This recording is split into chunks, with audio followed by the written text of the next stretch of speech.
All right. Right now. Oh, that's a terrible way to start. Look at Daisy, tongue hanging out. Classic. Hi, baby. Hello, honey girl. Hello, old puppy. Hello, 7-year-old girl. Oh, my God. Daisy's tongue for the win. Oh, man. Okay, it is the 26th of May, 2021. This show originates from the Baldwin Ace Hardware Fear Bunker Studio. Baldwin Ace Hardware, a beacon of DIY awesomeness in the Northland. They're going to get some business there this weekend, Memorial Day weekend. The Eric Zane Show podcast begins now. Yes, hello. Sean Gotti here, coming to you from Raleigh, North Carolina. And there's not a single radio show around here that's worth a damn. So I'm listening to the Eric Zane Show podcast, coming to you live Monday through Friday. So sit back, get your trays in the upright position, feet and elbows out of the aisle, because here he comes, Eric Zane. Thank you, Sean.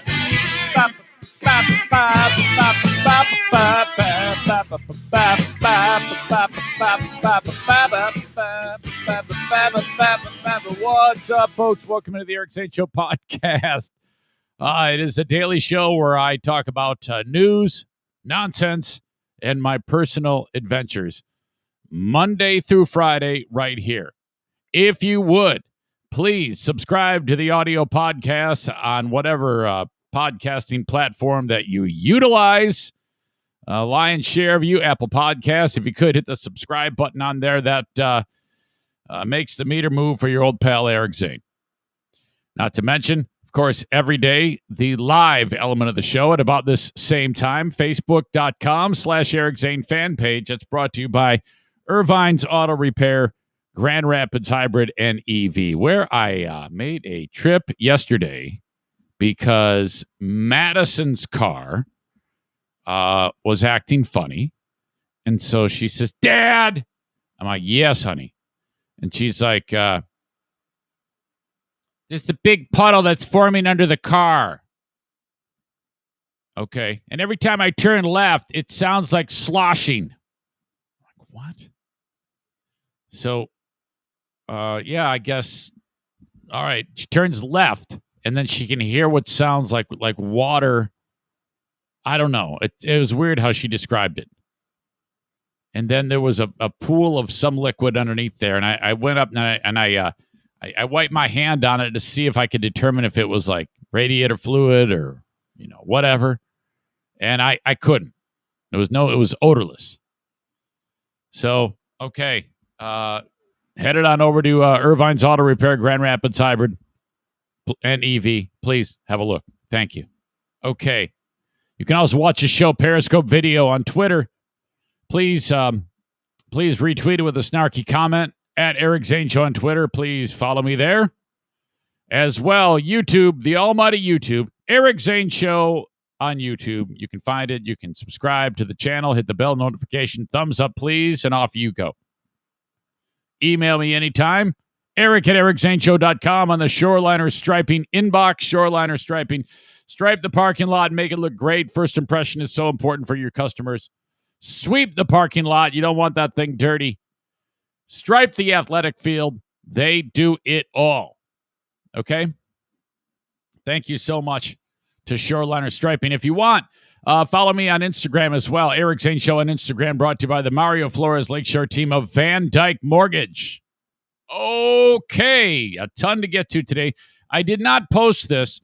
I usually send a reminder along, but I do have Dear Meathead today, and we have zero questions ready to go. That's partially my fault, because typically I send you a reminder via social media the night before. I did not do that today.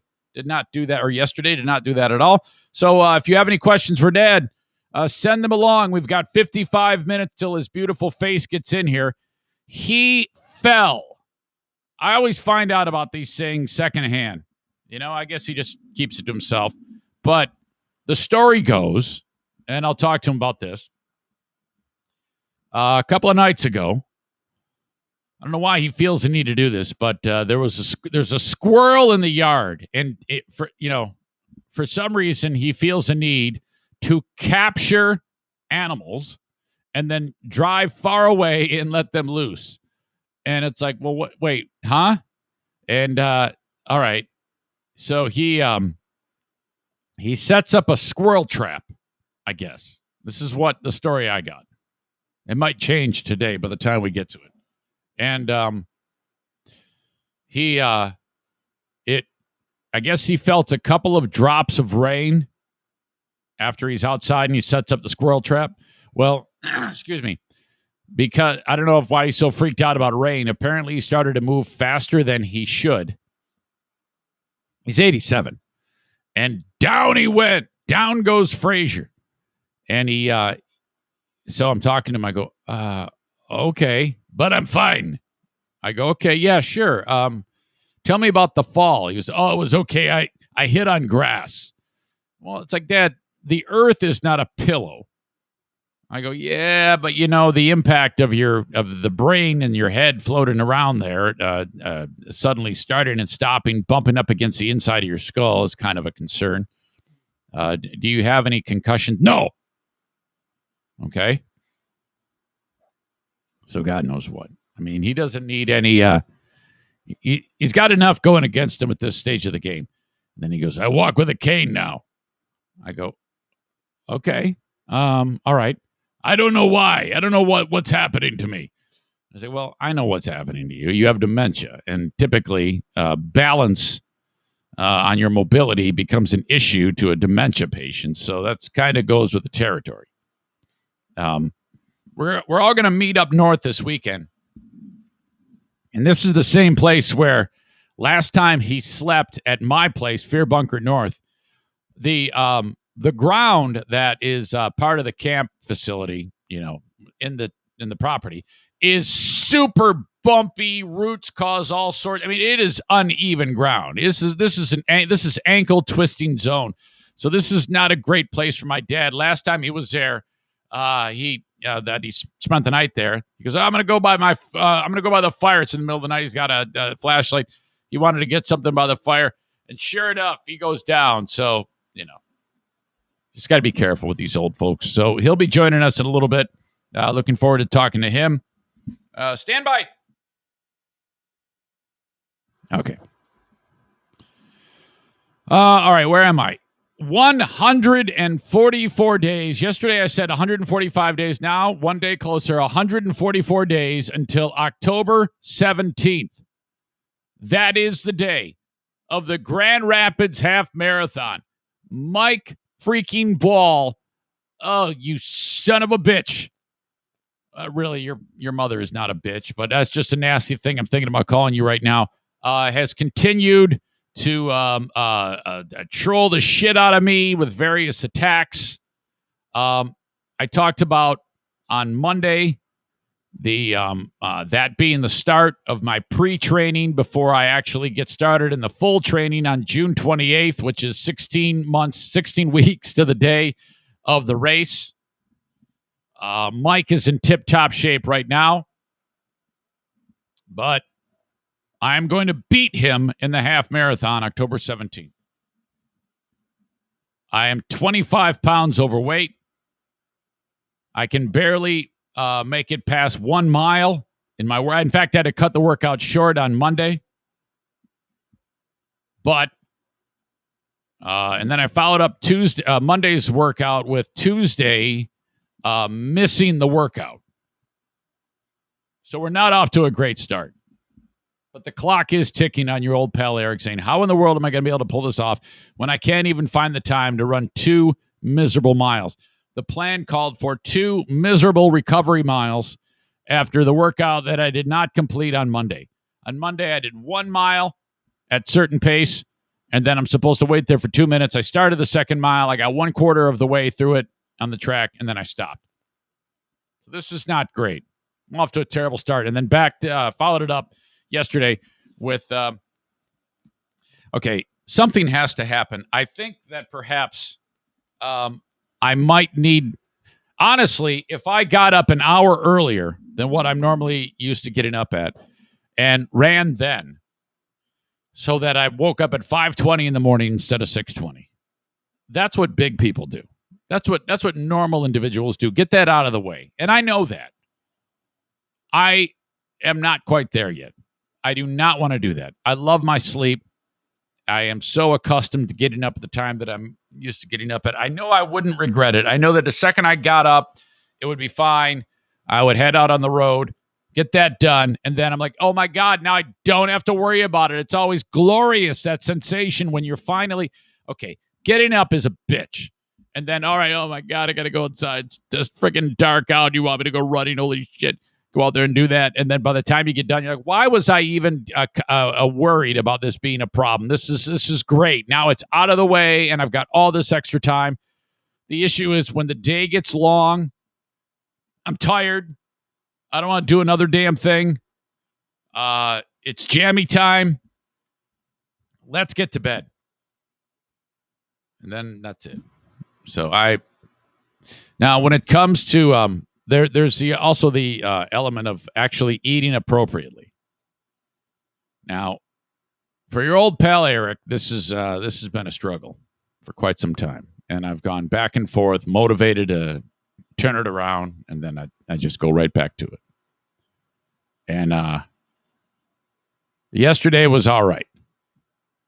Okay, I had the typical. I had a breakfast of frickin' Quaker oats with no sugar. Normally I add sugar to it. I just made the oats, which is good for Eric's cholesterol, with half a cup of cranberries in it. Cran raisins. What are they called? Craisins? Cran raisins? Ocean Spray. You give them the pack. They're awesome. Some bananas in there. That's my sugar. And then later on in the day, big ass salad. Big ass salad. Tons of raw vegetables. And I went crazy with this. All right. Tons of spinach, chopped romaine, broccoli, cauliflower, diced tomatoes, celery, and cucumber, topped only with olive oil and balsamic vinegar. A little bit of salt, a little bit of pepper, a little bit of Parmesan cheese. That's it, okay? This is great. The problem with this for your old pal Eric is when you're used to eating garbage all the way up to this point, and you suddenly give your body a quick infusion of stuff that's good for you, your body starts to rebel. So the intensity of the farts was out of control, okay? And I'm like, oh my God, I am the most gassy individual on the planet. Oh, it was just horrible. It was absolutely horrible. And then my digestive system, it's a good thing I didn't actually go running, because I would have ended up having a crap while I was running, like on the side of the road, would have been arrested. It's a good thing I didn't go. So my system is trying to recover from that. Then it gets, okay. We then went to the PAC Indoor Dog Park, which I'll tell you about in a second. There was all sorts of drama there. The only thing I did that was a little bit weird was Diana bought the fried pickles. So I had a couple of pickle spears that were fried, dipped in a little bit of ranch, and then that's it. I didn't. Now, normally I would come home and I'd eat 3 or 4 boxes of cereal, and that would be it. And then I'd go to bed with an upset stomach, just feel like shit. Terrible. Nothing. I did absolutely nothing terrible outside of the fried pickles. So, okay, to me, that's a win. To me, that is absolutely a win. I'm going to try to get another day's worth of momentum today. I got to treat this like the way I treat fighting alcohol, as an alcoholic. One day at a time. That whole deal. I got to get through this. This, I'm telling you, is just, to me, is just as hard as quitting booze. Maybe even harder. Okay, because you got to eat. You have to eat. And when your body, when you have that sensation of, oh my God, eat. By the way, I also had some spaghetti noodles. No, not a lot. I didn't like carb out or anything. I can still eat carbohydrate. I'm not on a low carb diet. Okay, I'm not doing the what is that one that I called? That one that I did. What was it called? When you eat all the protein and the idea is eat like bacon and sausage. What is that called again? The Atkins diet, the red meat diet. No, it's not the paleo diet. What is the one where you eat all the COVID diet, the cardio diet? What is that called? Damn it. I did it. Let's see if somebody can help me out here. Keto. That's it. The Kegel diet. That's it. Keto. Yeah, the keto is to me ineffective and dangerous. You don't want to be eating. If you are going to do the keto, make sure you don't like pig out on all the high cholesterol foods. Somehow eat different protein sources if you're going to do that. So, all right. This is where I'm going right now. Question on the live stream. I don't know. I don't recognize this person. Happiness says, would you ever dye your hair? Oh, God, no. No. There's nothing worse than a person who is old with not a gray hair in their head. Come on now. Besides, the queen of the forest likes my salt and pepper hair. And I do too, for that measure. Measure. I don't know what my problem is.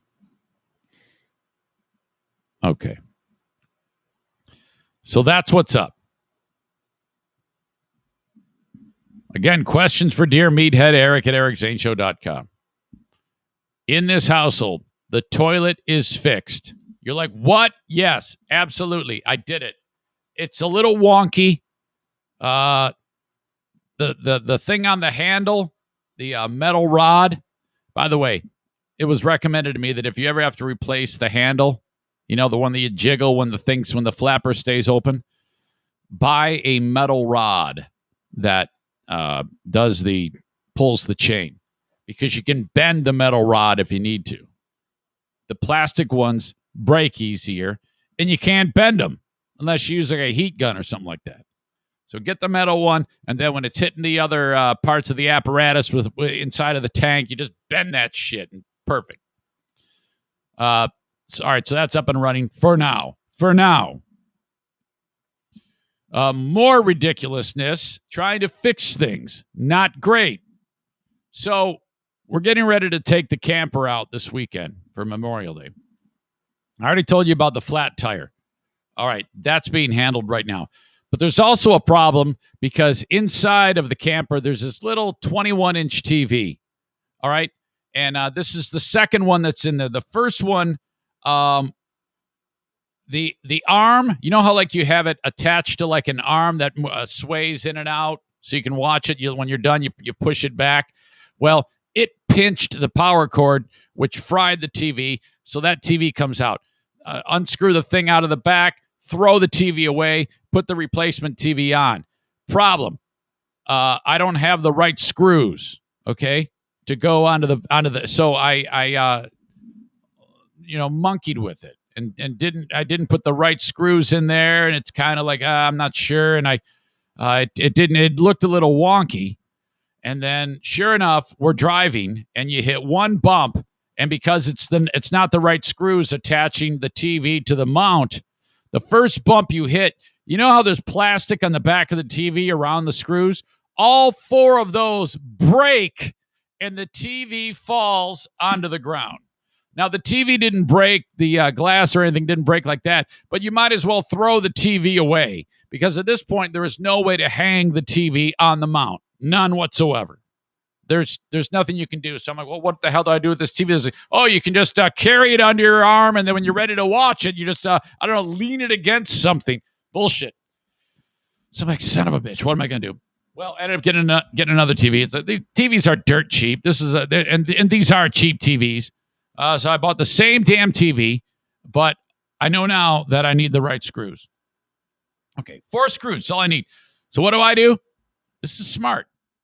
And it was confirmed that it was smart because of the guy that I talked to.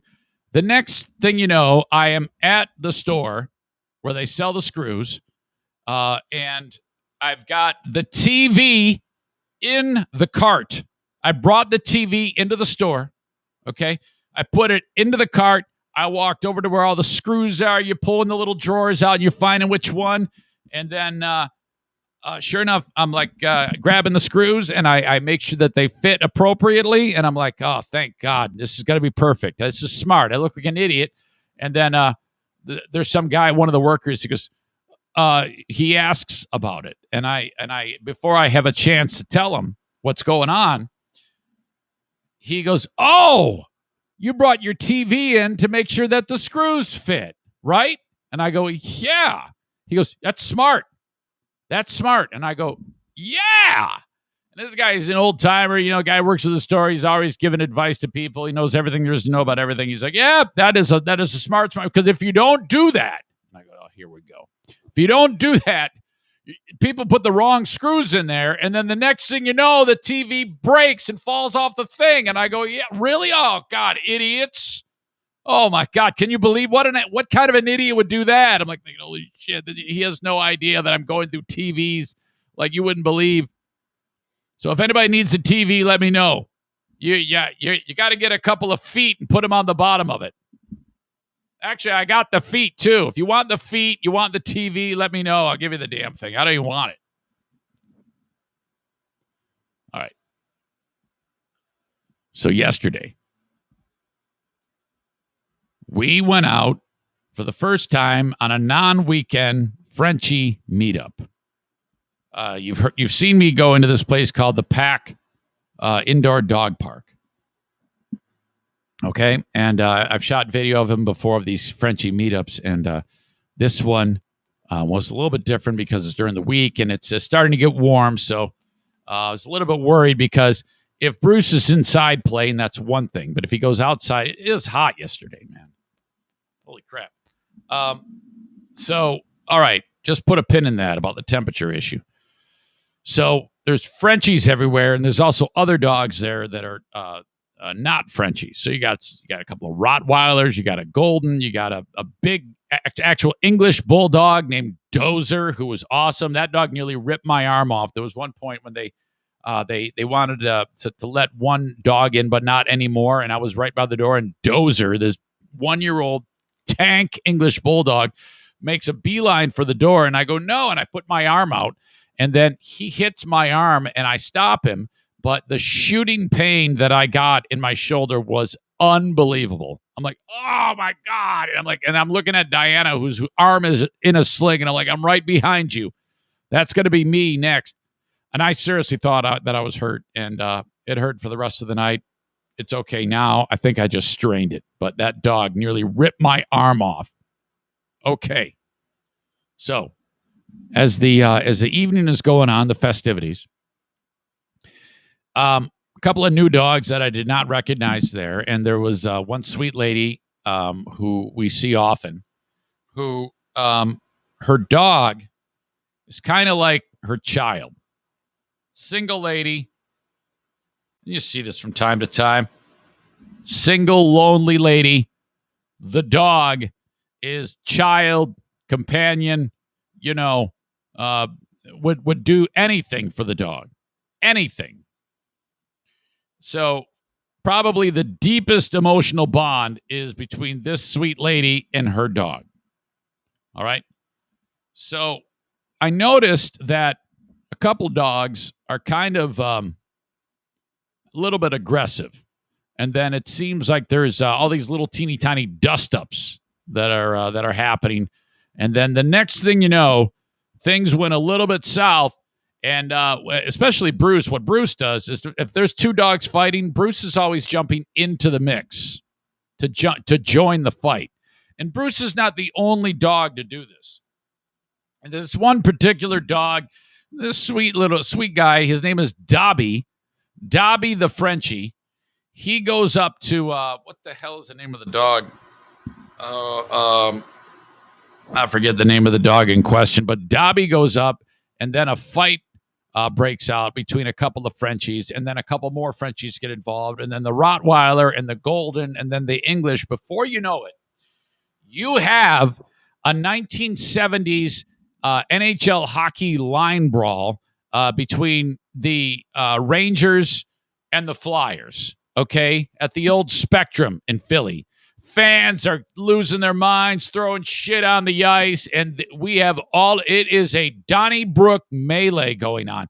Now, at this particular place, the people that work there, they're really good because they have like these crazy looking lassos. They like, if a dog is getting into it, she like really accurately will throw this thing, and it's like fucking a cowboy around the neck of the dog, so she can, and it like kind of slips over, and you can kind of like pull the dog away, and then but she doesn't have enough arms or lassos to do this because we've got a Rangers Flyers line brawl.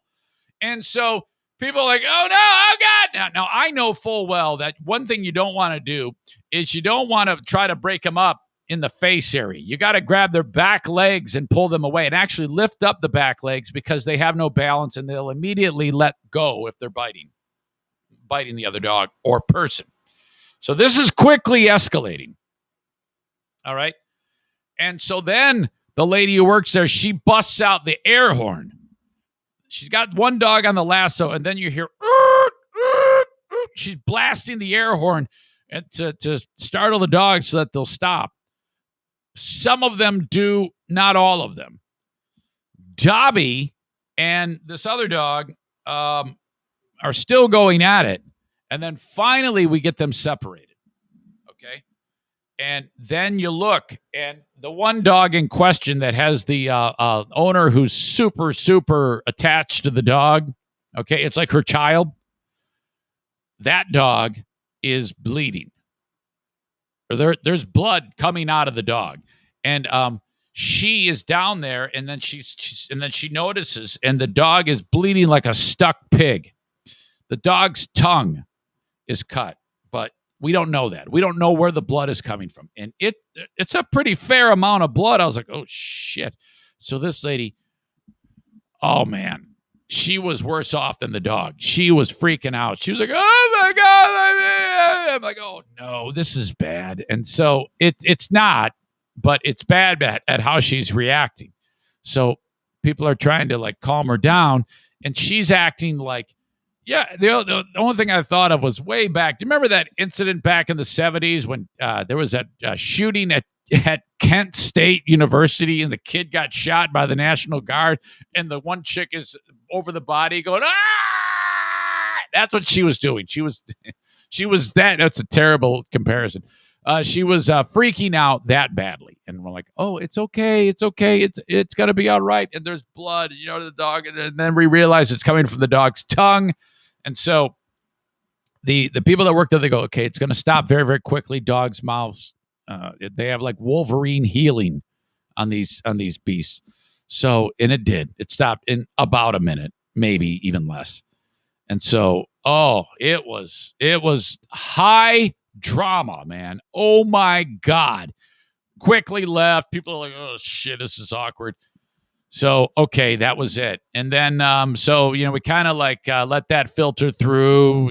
She leaves. Everybody's kind of, other people leave who were involved in the dog fight. Bruce is just kind of not really involved in it, thank God. Bruce is cashed. It's too hot. Now, some of these Frenchies say they're like Bruce. They can't really breathe too well. But Bruce, I think, is extreme. If he gets too hot, we've got a problem. And I should have known this is coming because it's like 85 degrees out, maybe even warmer. And we're outside, and we're sitting, Dinah's having a drink, and we're kind of like getting ready to wrap it up. And Bruce lays down. Now, there's tons of activity other dogs to play with. If he's laying down, he's wore out. This could get weird. And so we get in the truck. Thank God we're in my dad's truck, the Embellisher. And he's breathing heavy and shallow, and I'm like, he's like, it's like, oh boy. And so he, like how you have the two bucket seats in the front, and then there's the console in the middle where you throw your keys or your wallet, whatever you want, you put it right there. It's like it's a dish. It's almost depressed, it's actually rectangular. It's got a little thing that is like an insert that if it ever gets messy in there, you can just pop it out and rinse it off or whatever. That's where he's got his front paws. He's in between the seats. And, okay, so we're driving along, and he's breathing heavy, and then all of a sudden he stops breathing. Like it's going instant silence. So this all happens very quickly. I'm looking at the road, and that amount of time, I'm like, well, he just died.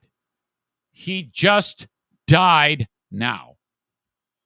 And I looked down, and, well, I was happy to realize that he is not dead, but he's holding he can't breathe because he's filling that area in the console full of everything that is in his stomach.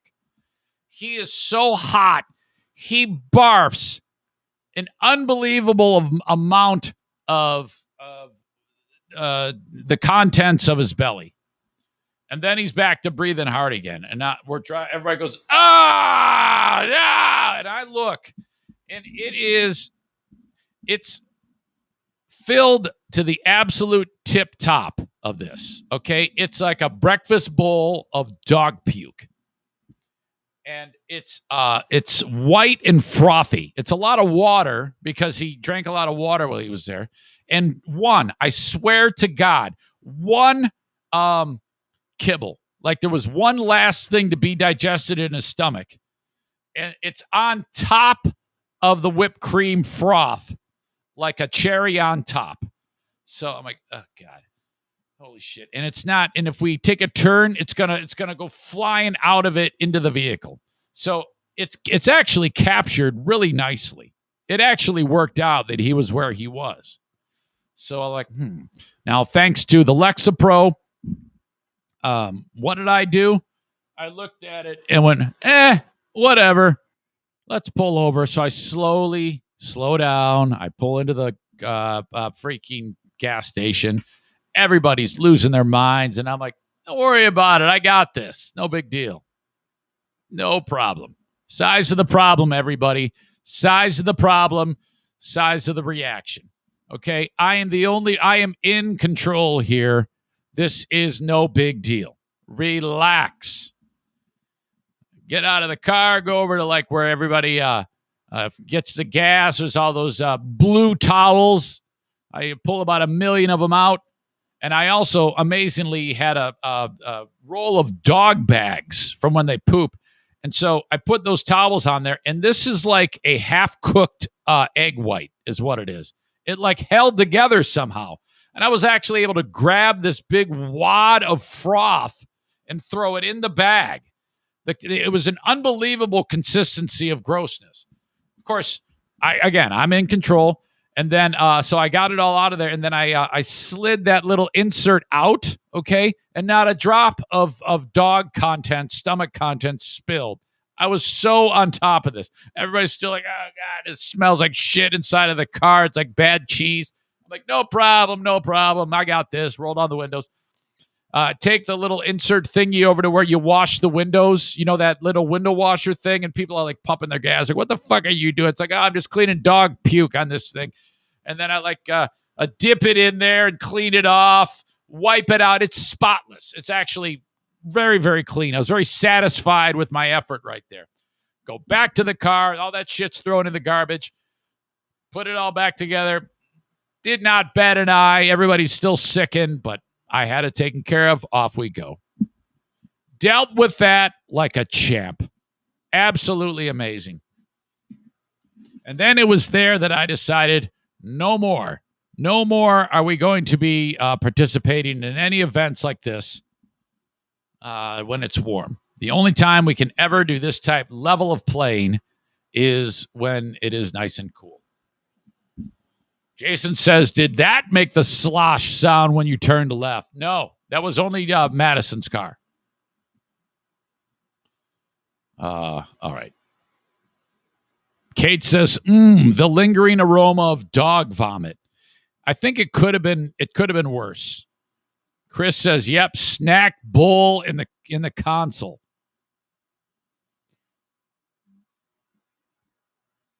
Eric Zane, dog wranglers.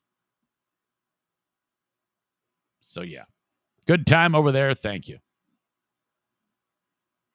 But I'm glad we made it through without having any of the... Now, can you imagine if they actually barfed? Diana, Justin, Jacqueline barfed in the car because there's an actual bowl of Bruce dog puke in there. All right. Hey, show note. Thursday is the last day for podcasting. And I regret this because, there's really nothing I can do. Ben records on Thursday his podcast with Brett. Friday, I'm going to be out of town. So the last bit of podcasting is going to be the free podcast on Thursday. You still get the Insane Asylum and the Lost Zane recordings, but Ben and I know this is like the second time in 3 weeks that we've had to bail, but sometimes the schedule, that happens. But we'll make it up to you. No, we won't. It's not going to get made up. We'll just be back the following week. So there you go. Off we go on this adventure for Memorial Day weekend. Now, here's the scenario. The NFK loves the up north setting. He and I went up there ourselves one time last year. Now, so Diana says to me, do we ask him if he wants to go? And I said to her, the selfish side of me wants to say, no, I don't want to have to, deal with them or say some shit like that. But what ended up winning out was, let's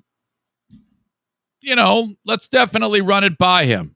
Let's be unselfish because I know he likes to go. So, all right, that's that. He likes to sit by the fire. He likes the seclusion. He likes the quiet. But we have, I said to him, I go, let's offer it. Let's just say, hey, this is what's up. Do you want to go? Absolutely, we should.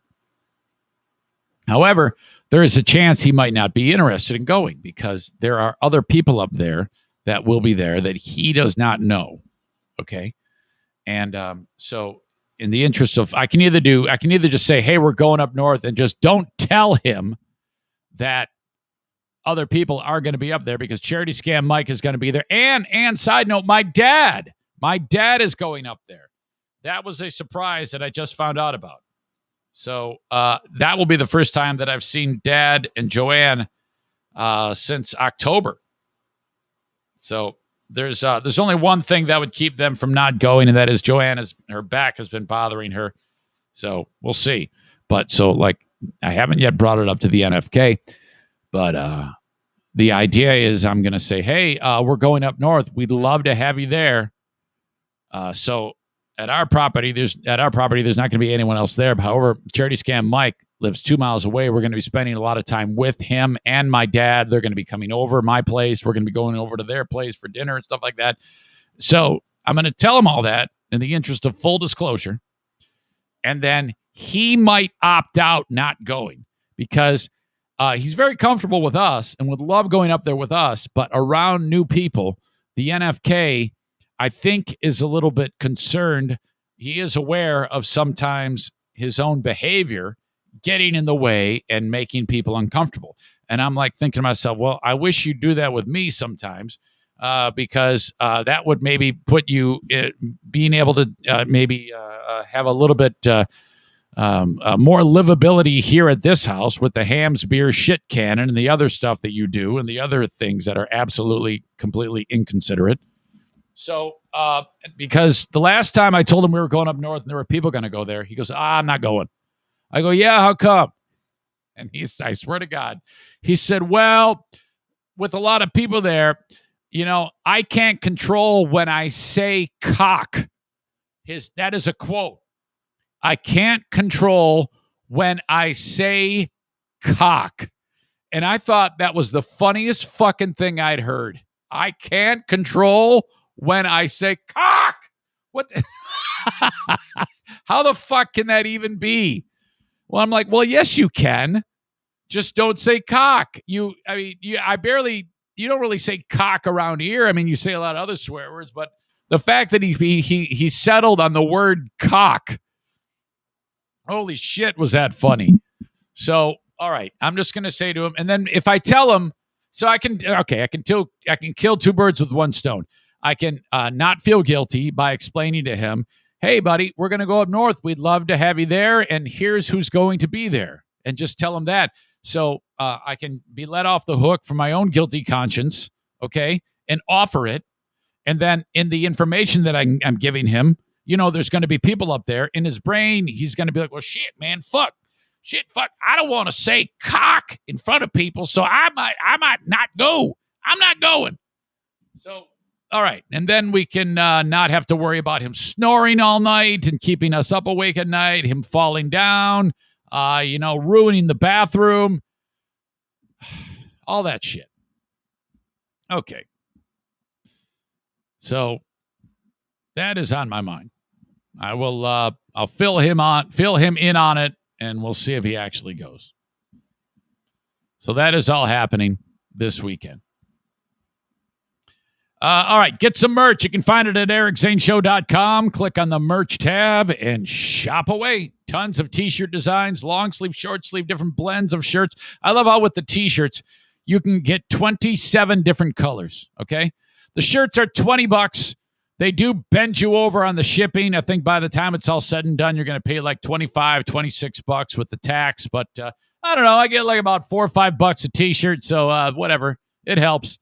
Thank you so much if you've bought one in the past. And if it wears out, get a new one. ericzaneshow.com. Click on merch.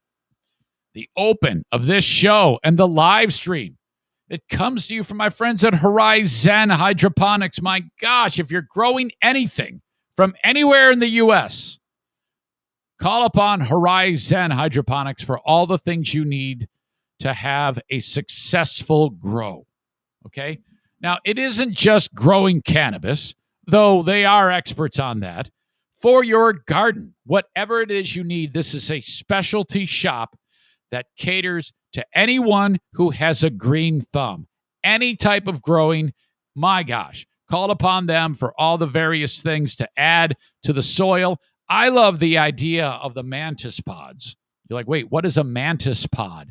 Well, a praying mantis, when it's getting set to lay its eggs, makes a cocoon, and then the little eggs go in there, and then you throw the pod into your garden, okay? And then after a period of time, the little buggers are like 1/8 of an inch big. 1,000 of them come crawling out of there. I'm not kidding. This is exactly how it goes. And then they grow quickly. And at about 2 weeks into life, and they're about 1/2 inch long, that's when the fight starts. They start battling. Out of all those mantises, one will remain victorious. One will live. I swear to God. And then that one turns into the queen bee, boss of the garden.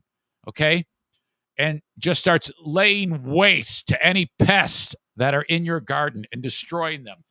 Buy a mantis pod at Horizon Hydroponics. I have got to post this video. It's on my phone of that because they had just hatched last time I was there. And they're all up and down this tree, this little, not a tree, it's some type of vegetation. And they're getting ready, prepared for the war. And it is really, really cool. Horizon Hydroponics online. That's HORIZEN hydroponics.com. Order from anywhere in the USA. Orders $250 and more. The shipping is free. Coupon code ZaneShow at checkout. That gets you 10% off. You can buy it online and pick it up, too, at any one of their 4 brick-and-mortar locations, Alpine and Grand Rapids, Growers Outlet in Byron Center, Kalamazoo, and Lansing. Thank you, Horizon Hydroponics. I want to read a message I got from the amazing Don O. Don is a listener of the podcast, just like you, and he did what a lot of you have done or are going to do, and you called upon the sponsors whenever you are in need. That's all I ask. Whatever it is you might be, whether it be something from Horizon Hydroponics, calling on Mario about a mortgage, entertainment options at TC Paintball, BC Pizza. You know how it is in this show. In this case, Don called upon the multi-talented Joe Martinez from A&E Heating and Cooling. And this is how this went. Hello, Silent Zaniac Don O here. Just wanted to say thanks to Joe Martinez and his crew for helping me out with our furnace. The week before spring break, I noticed the house was chilly. I got in touch with Joe, and he had the boys come out.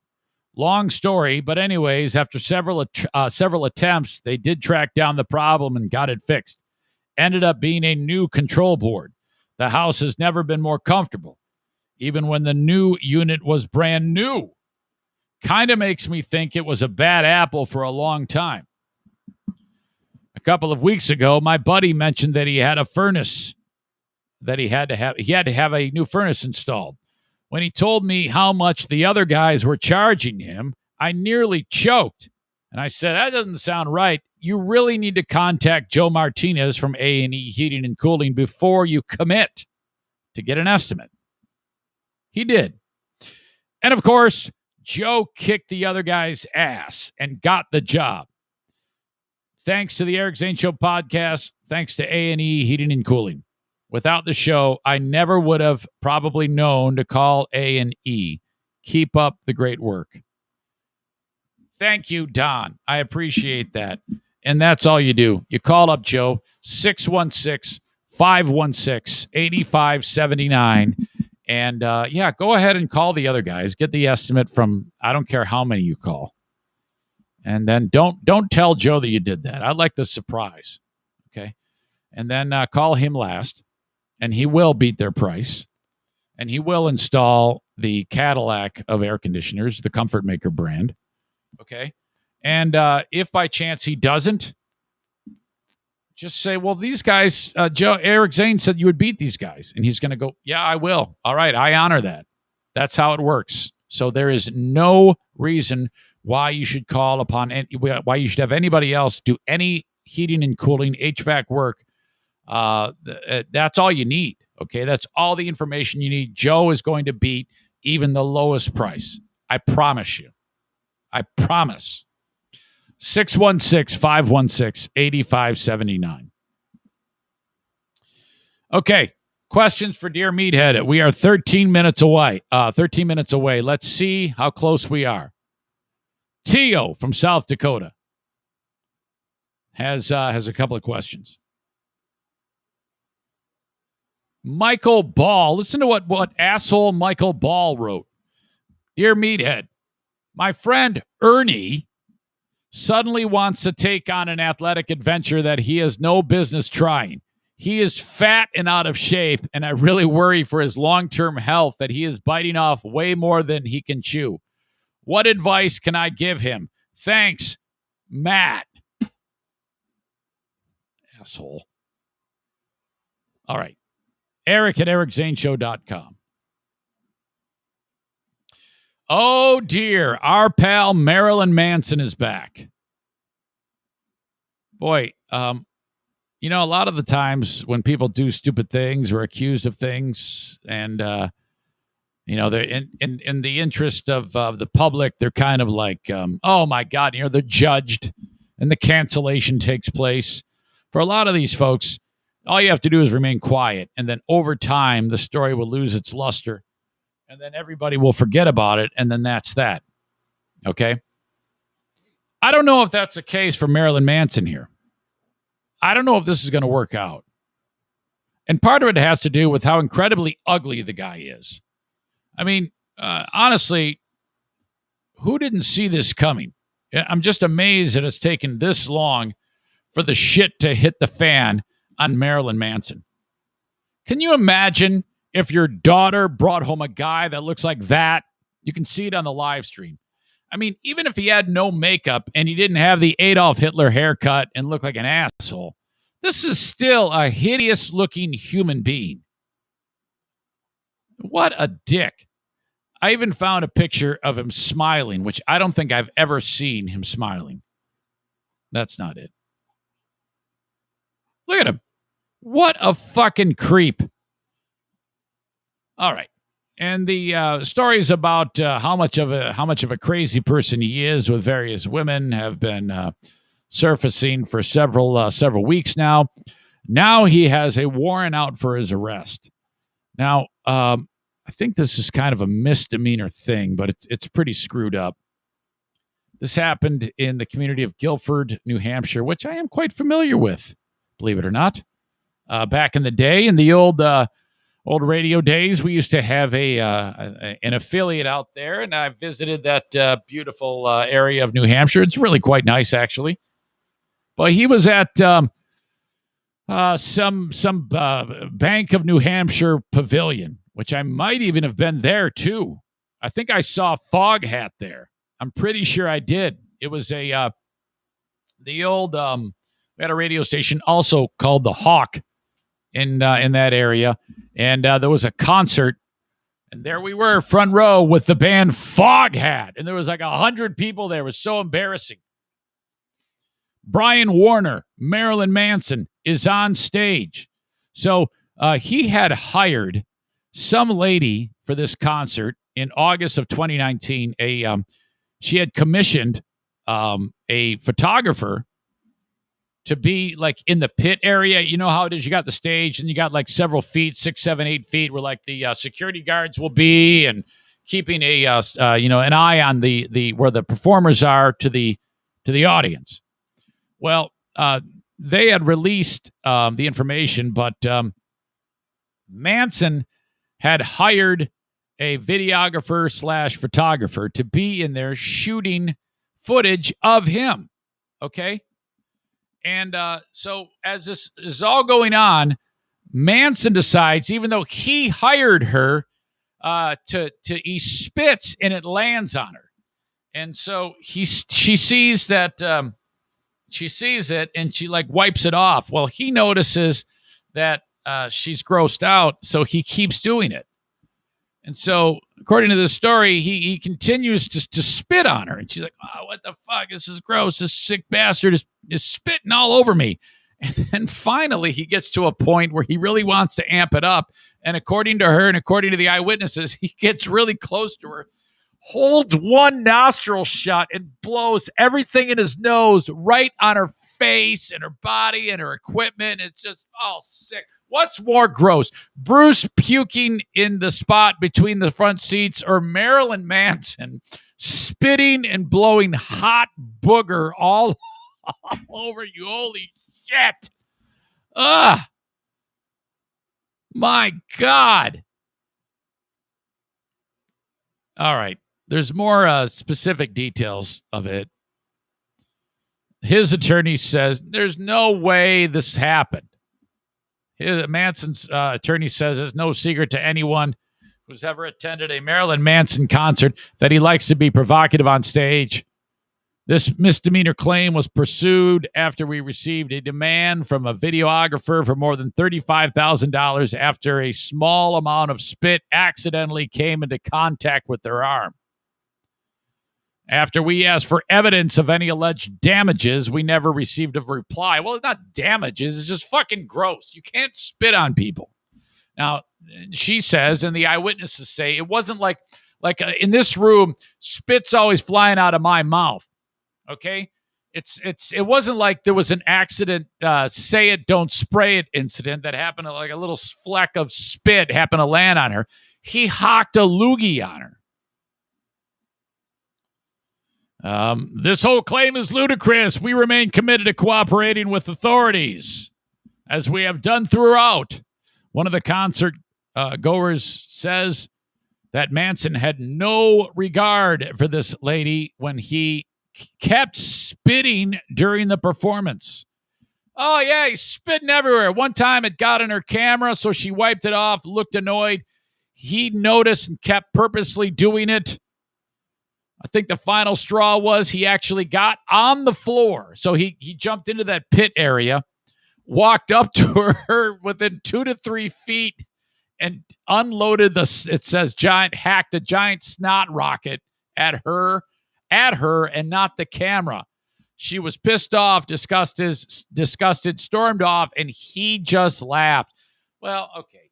You know that he's guilty of all this crazy shit with the women. Because if you have this no regard, I mean, what type of animal has no regard for anybody, no respect for your fellow man in any way, shape, or form?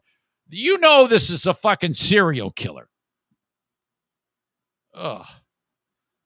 Less than a week ago, the 52-year-old singer-songwriter's former assistant, I didn't even hear about this one, Ashley Walters, joined a slew of women accusing and suing him of allegedly abusive behavior. Last month, Game of Thrones actress Esme Bianco filed a complaint in Los Angeles federal court. Who is she? Esme Bianco. Yeah, the weirdo shit that guy was involved in. Ooh, who the fuck is Esme Bianco from Game of Thrones? Esme Bianco. I recognize her kind of. Bit part. Ginger. Don't mess with the gingers, man. So this is what this guy is doing. He's totally denying it, but my God, sick ass story to be sure. Blowing snot on people. More rockers misbehaving. There is drama coming out of the camp of the band Megadeth. Okay, I'll actually get to that coming up in a little bit. I don't have that much time to get to it because I got to get to Dear Meathead. But there is definitely a problem going on with the band Megadeth as they have fired their bass player, older guy by the name of Dave Ellefson. I think that's a pretty. I recognize the name, so I think he's been with the band for quite some time. I know I recognize that name, David Ellefson. Dirk would know who he is, as he's a bass player. Anybody who's a fan of Megadeth would know who David Ellefson is. But Dave Mustaine says, all right, Ellefson's out. 56-year-old Dave Ellefson has been kicked out of the band for something that is not good. And it isn't because he's a shitty bass player. Oh, God. This is rough. Rough sledding ahead. Nick says, if Cuomo can survive it, anyone can. Referring to the No, you're right. Except that Manson, there's even more of a sinister thing, because I think he was like locking chicks up and hurting them and biting them and stuff like that. So I think it's a little bit more sinister with Manson. Kenny says Ellefson did something stupid a few years ago, and it came back to bite him. Yeah, we're going to talk about that. Don't give it away. All right. So that's just a little bit. Dear Meathead, in just a second. I would love to promote your business. All right. If you want any information about how that works, just reach out to me, Eric@ericzaneshow.com. I want to hear from you. Maybe you are the man or the woman, or you work for the man or the woman. Reach out, Eric@ericzaneshow.com. And I can put you front and center with thousands of people each and every week. Thank you so much. You know what's crazy is on the old platform Audio Boom, which I just switched to a company called Red Circle. On Audio Boom, it had been great. I had really no complaints but I think that there is something weird with the fact that they're overseas, because the amount of downloads that I was getting was great. I had no problem with it. It seemed awesome to me. Well, I just switched to a U.S.-based company called Red Circle. And I don't know if that had anything to do with it, but the amount of downloads that I would get per week, which is like somewhere between 10 and 20,000 a week, which isn't great, but it's good for me for what I do. Well, as soon as I started working with Red Circle, that's now like what we get a day. And I'm like, holy shit, what? Why? I should have done this so much sooner. What the fuck? I don't know if the what they were doing at Audio Boom was, weird in the procurement of the download numbers, but clearly I was missing out on something. I have no idea, but all right. Dear Meathead, as always, is brought to you by my friends at JM Synthetics, online at jmsynthetics.com. If you need any type of lubrication for your car, truck, RV, side-by-side, marine, jmsynthetics.com. Go there, pick out what you want, then dial the number and say, hey, I'm in. And then Jason Mays will take care of everything for you. The next thing you know, it shows up at your place and you're in business. Thank you to jmsynthetics.com. All right, let's bring in the legend right now. my 87-year-old father, for another round of Deer Meathead. Wait, Johnny on the spot, guy. Good morning. Hey, Dad, how are you? I'm okay. How about you? Never better. You feeling all right? I feel all right. Just got up too late. Yeah, you just sleep in a little, huh? I didn't intend to, but somehow or other I did. Maybe it has something to do with when you hit your head the other night. Oh, I don't know. Yeah. But it's okay. How's that going, Dad? You feel all right? It's all right. I don't have it. It don't even hurt. No. Did that scare you when you went down? For a minute it was, yeah. You're like, what the hell just happened? Did you? No, wait a minute now. Did you try running? Is that what happened? Is that where the problem occurred? No, I just lost balance. Just for no reason. It was rainy to begin with. Yeah. So I was in a hurry to walk home, to the house. Okay.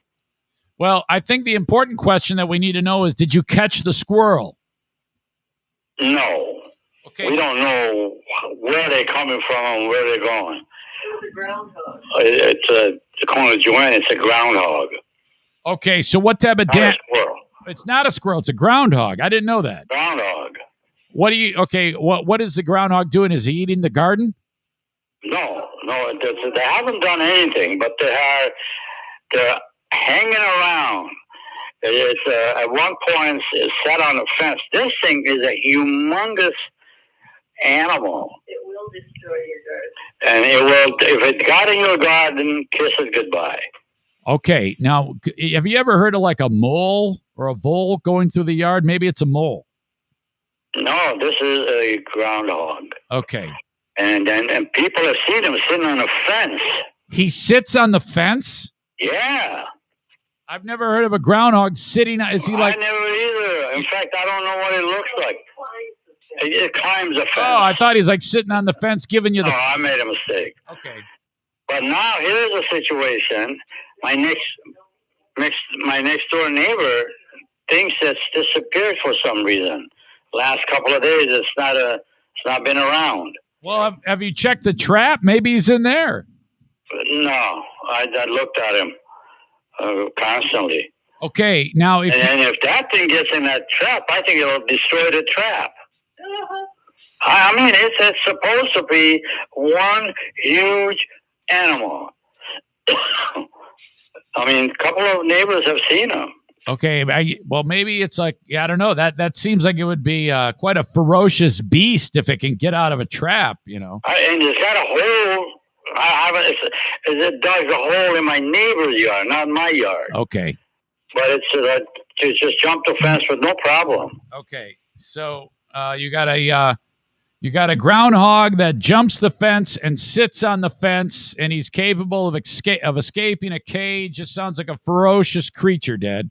It don't escape it, but it destroys this cage. Okay, now if you catch it in the cage, what is the plan? What are you going to do with it? I don't know. I've caught a lot of other critters. I know it. I know you've caught skunks. And then this one, I have no idea what I'm going to do. You call a humane society. I have to call the Humane Society, according to Joanne. Yeah, I think so. All right. Well, what type of bait do you put in there? Just cauliflowers and vegetation, lettuce. Okay, so the little bastards would go in there. He'd get caught. The thing would close. Now that trap is the same one that you would catch the skunks in, right? Oh yeah, this is a big trap. Okay. Yeah, big enough aquarium. It's about what is it? About 16 inches high. I don't know. All right. Well, if you catch it, make sure you get a picture of it, or at least call up Stong. I don't know. I don't want to be near him, man. Hey, even better, you could bring it up north. Bring it up north in the bed of the truck. Really? No way. Hey, listen. One time, I caught 3. What was that? Skunk? So, 3 skunks. Yeah, I know. I remember you kept catching them, and then you would let them go, right? Oh yeah, I never kill them. Right. Who would do that? That would be stupid. But all it's right. against the law. If I got caught, that's bad news. Yeah, you're not supposed to do that. I think you're supposed to talk to like the local officials. They're like take care of that for you. Yeah, right. Uh-huh. But you said screw that. I'm doing it my own way. Well, I just didn't have any other recourse, I guess. Right. Well, you could have called them. But, well, anyway, Dad, we're looking for. Have you guys confirmed or not if you're going to be going up north? Because I was talking about that a little bit. We're going. You John are. and I and Mike and Liz, we're going. That's all we're going to get. Wow. We have not seen each other since October. Yes, I know. And then I didn't hug you then. I stayed away because I was afraid, like, if I got you sick, But, everybody's kind of like feels better because they're fully vaccinated. We are. You are. Yeah, we are. I'm trying to convince Diana's brother to go with me. To go with Diana and me. It'd be me. It would be me, Diana. Well, he's vaccinated, isn't he? Yeah, he sure is. Yeah, he's no loss. But he's afraid. He gets a little bit sheepish to be in places around others because he swears a bunch. So he's afraid that he won't stop swearing. And so I said to him, I go, well, I mean, it's not like you swear around here all the time. Just take it easy, no big deal. He's afraid that he's so loose-lipped that he'll offend someone, Well, I'm not in favor of that, but then again, that's I don't know. Well, I told him. I've never had anybody around me that constantly swears. Well, I said to him, I go, you can control yourself. Come on. And so I don't know. You probably won't know till we get there whether or not he's going to be there. But I think you shouldn't stop him from coming.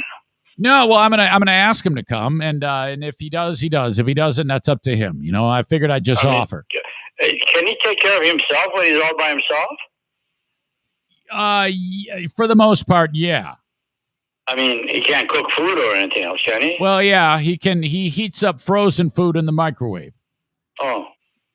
So, yeah. I don't know. I think you ought to bring him. I'm going to try. So, you'll be able to spend some time with him and bond with him. Yeah. All right. Oh, hey, he's a nice kid. I met him a long time ago. A kid? He's 59 years old. I know, but anybody younger than me is a kid. Okay. Fair enough. All right. Well, so there's that. That's all good. Anything else going on, Dad, that I need to know about? Yeah, I need to know if Diana shows a good sign of improvement. Well, it's 2 weeks to the day since she's been operated on, Dad. And it's still going slow, but she does feel a lot better. Is she in pain? If she moves it the wrong way, yes. Man, I feel bad for her. Yeah. I really do. She's a resilient person. It's going to take a long time. It's going to take probably another year, basically, for her. Well, we praise the God that has given us the ability to heal. So yes, praise the God for that. Absolutely. Okay, Dad, I got a question for you from Mike. Okay, from Mike? Yeah. Hello, Mike. He writes, Dear Meathead, my friend Derek suddenly wants to take on an athletic adventure that he has no business attempting. Derek is fat and out of shape, and I really worry about his long-term health, that he is biting off way more than he can chew. What advice can I give him? Signed, Mike. Mike, you've got a nice friend of yours that is worried and concerned about you. No. Derek is the fat one, and Mike is the one concerned. Mike is a friend. And Derek is the fat one who suddenly wants to get athletic and run a race or something. Okay. And then Mike is worried about him because he's so fat and out of shape that he's going to hurt himself. I say to Derek, praise God that you have a friend that is concerned about your health. Now, there is a situation that you should follow. You should not jump into right away doing the thing that you think you ought to do if you are an overweight person. There's nothing wrong with being overweight other than your health is in jeopardy. You cannot get involved in athletic situations for the fact that you are extremely or somewhat overweight. First thing you got to concentrate on, lose the weight. Now, it might take you 6 months to a year to do that, but an overweight person cannot do what a very normal person can do. So don't do that.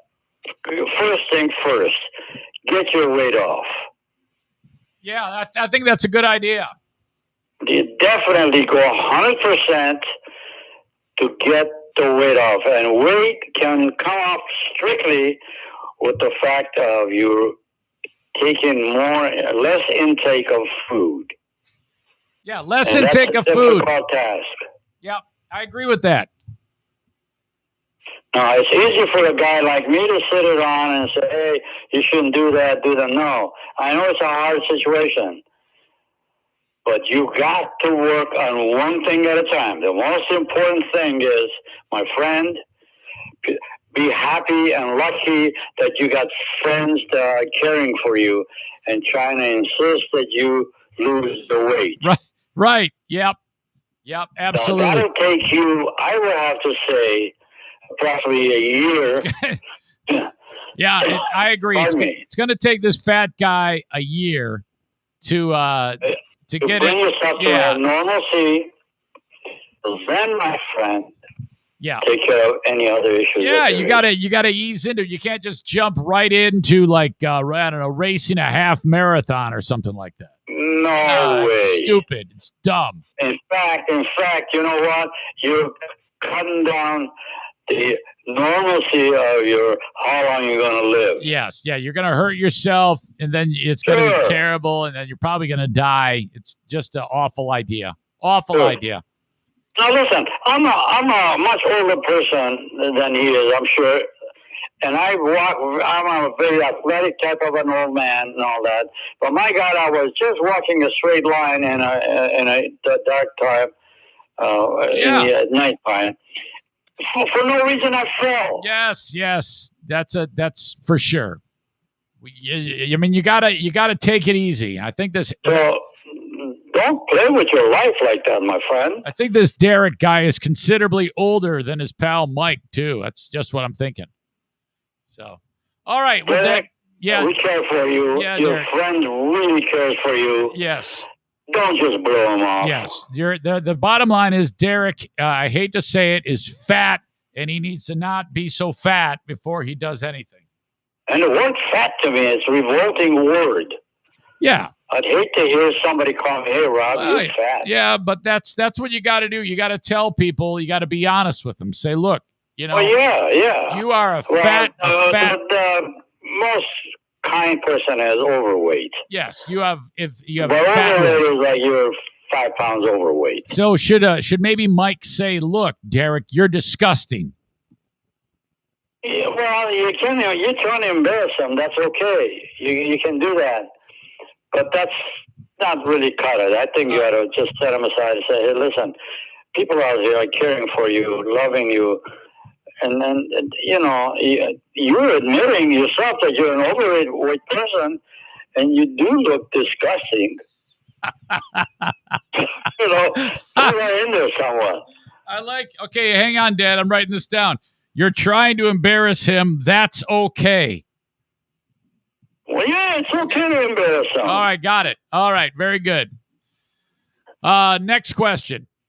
Dear Meathead, Tio in Rapid City, South Dakota writes. What's the name? Tio. Tio, okay. T-E-O. Tio writes. Tio. Dear Meathead, have you done a lot of wood carving? Have you ever done any Japanese wood carving or chainsaw wood carving? No, not really. Last wood carving I did was finger carving. Yeah, you sure did. You sure did. I don't. 3 fingers. Yeah, I think Tio is into like wood carvings, which sounds. I think that's an art. It is an art. I think that's the one with like the chisels and things like that, right? Yeah, and if you're good, you're in demand. Yeah, however, again, I don't know what kind of tools it takes to do that. Be careful with that. Yeah, that sounds fun. That sounds, but no, yeah, T.O., Dad has never done any wood carving. Now, if you want to talk about making picture frames and things like that, he's all about that, right, Dad? Yeah, well, picture frame is a simple job, except you can lose 3 fingers. Yeah, you got to be careful. Yeah, for sure. All right. Another question. Dear Meathead, what is your favorite board game? Do you have a favorite board game? Yes, I do.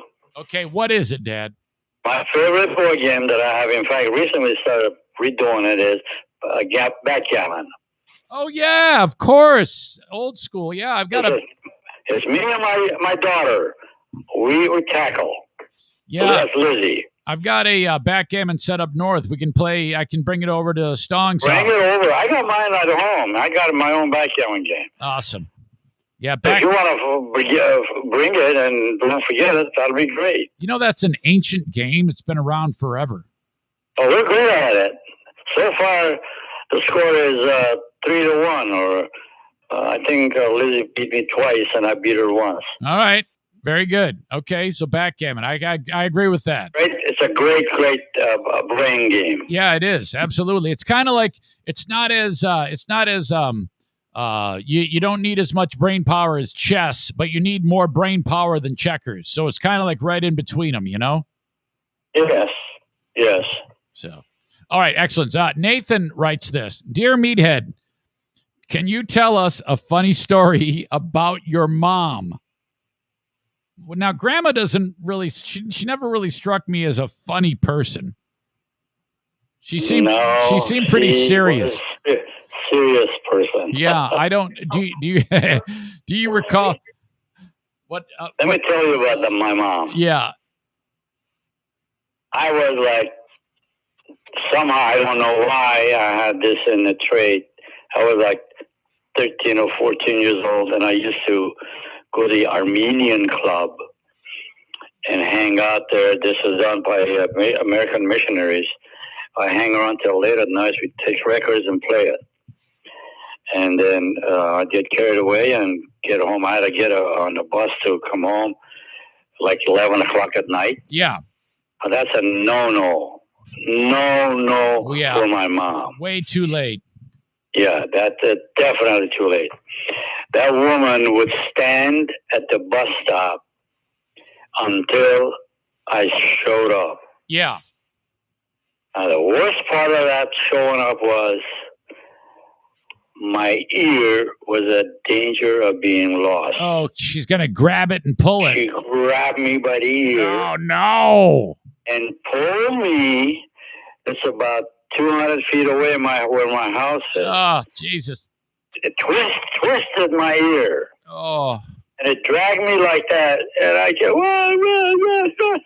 I actually cried. Wow. And I get home. And you know what? I would never learn my lesson. So, well, yeah. You know, I keep going for it some more. Well, yeah, there's a lot of fun things that go on at the Armenian. Yeah, as youth, we had records, we played, and then the American missionary were there. They somewhat wouldn't stop us, but we hang out there till 8 o'clock or 9 o'clock, yeah. And then by the time I caught the bus and got ready to leave and all that, is 11 o'clock when I get home. Let me ask you this, Dad. Is there like a sign at the front that says "Welcome to the Armenian Club"? No, the Armenian Club was governed by the American missionaries. Yeah. And then we had our own group in that club. That's a huge place. Nice buildings, nice gardening, nice and all that. So. And I had like 2 or 3 favorite records. Yeah. I'd nurse them really cool, and I'd take it with me. And we play music and dance, and those girls, and we didn't know what the hell we were doing anyway. Yeah. Okay, so this is all going on there. Now, how about the Iranians? Are they outside of the Armenian Club wanting to get into it? No. Okay, they stay away. We had gates, I don't know, 20 feet tall. Uh-huh. And the whole thing had metal fence all the way around it. Oh, my God.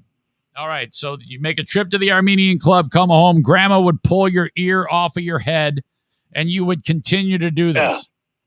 Why didn't you just come home earlier?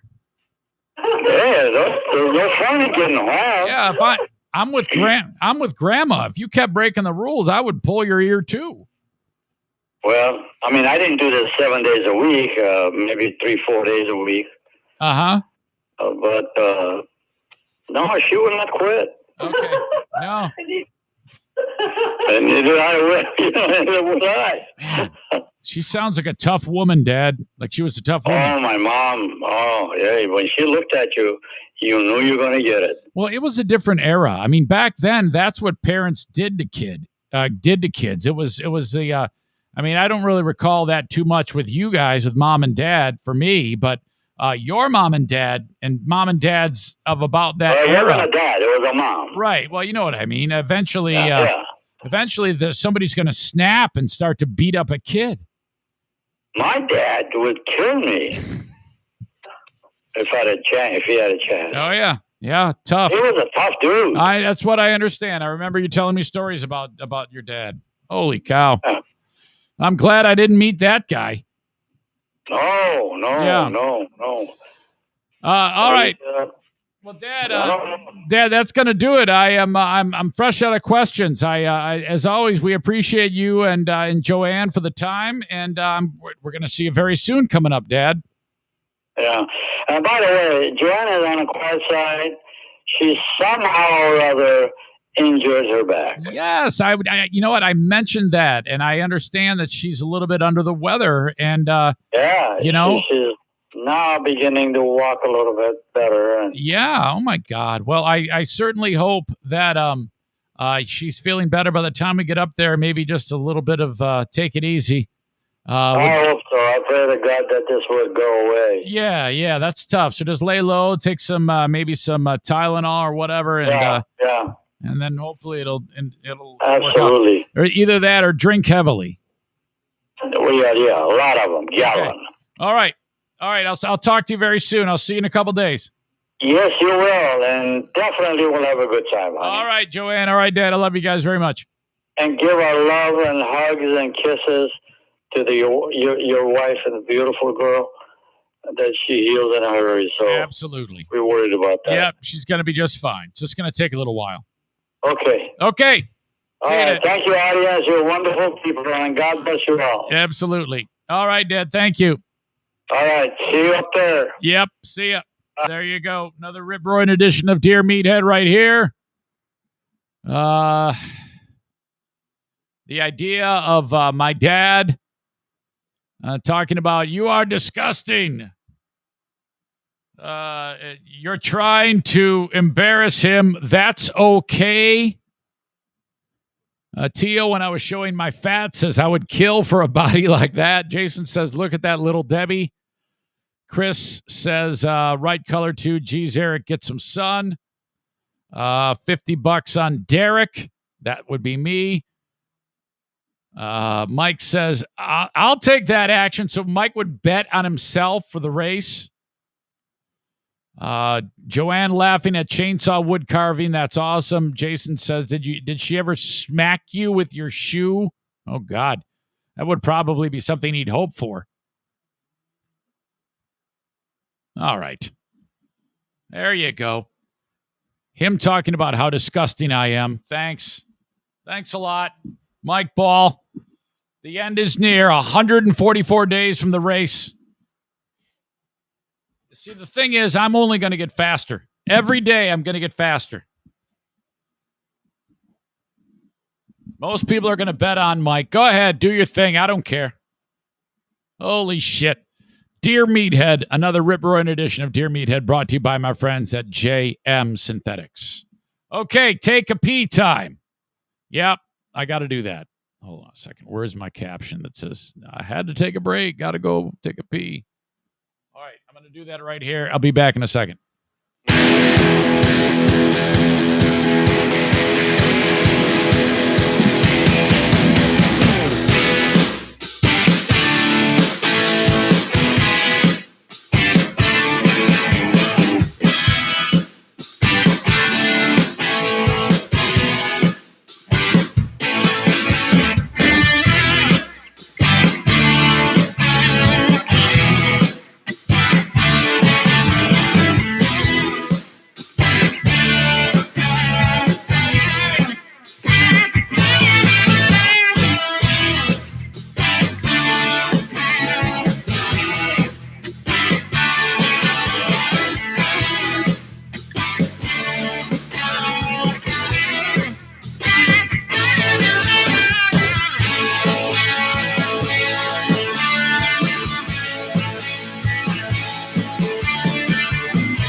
That took longer than I thought. What a jackass. Oh, yeah. 144 days. That's a gross. Kind of like your gut. Oh, fuck. Nick says those one-arm food curls don't count as working out, Eric. Tio mockingly writes, watch out, Mike Ball. He's getting faster every day. Terry says, man, this guy pisses a lot. He should have his kidneys looked at. Kidney. Dean says hello to Stevie, which no doubt is going to bring the response from Kenny. Fuck you, Dean. Go fuck your mother.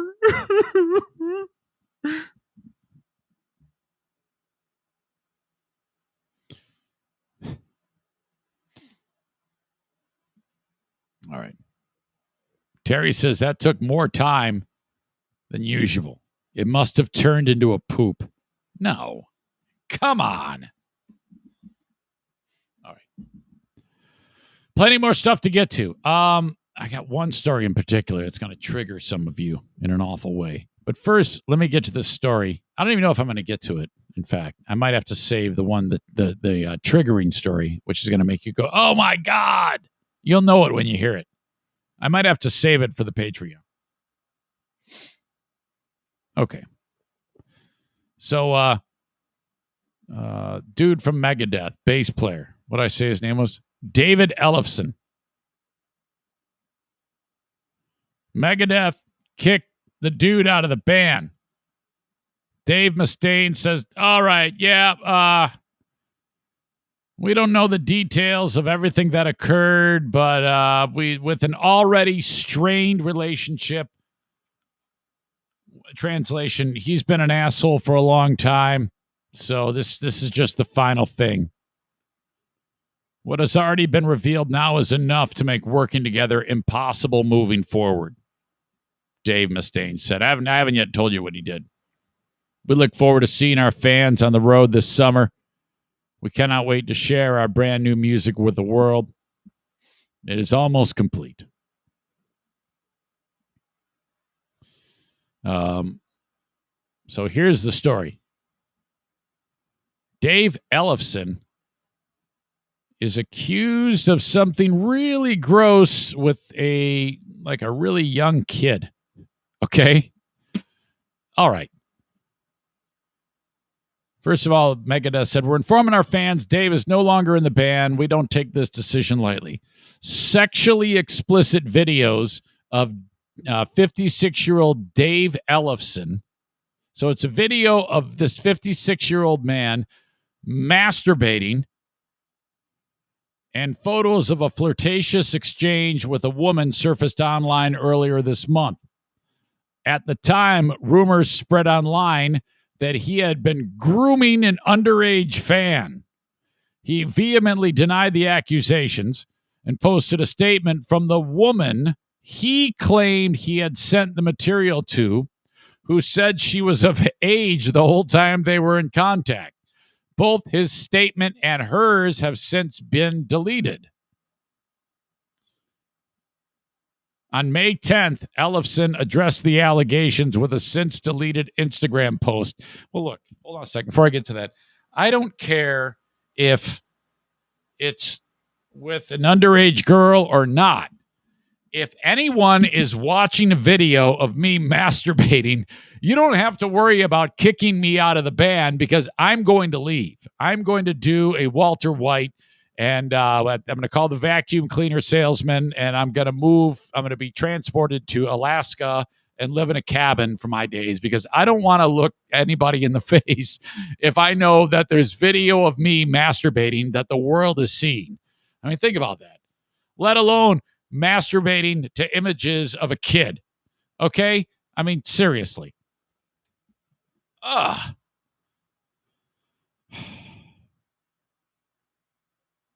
Here's what Ellefson said in the since deleted Instagram post.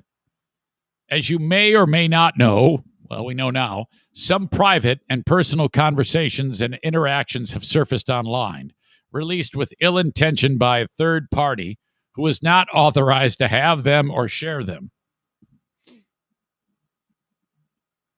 Ellefson wrote at the time via Blabbermouth, while certainly embarrassing, I want to address it as openly and honestly as possible.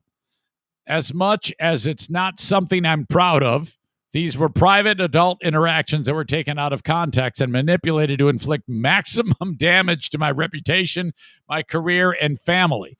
Well, look, I need to know the tale of the tape. I mean, are you married? Do you have kids? You know he does. Okay? If that's the case, and there's video of you heating up the German war helmet, fuck.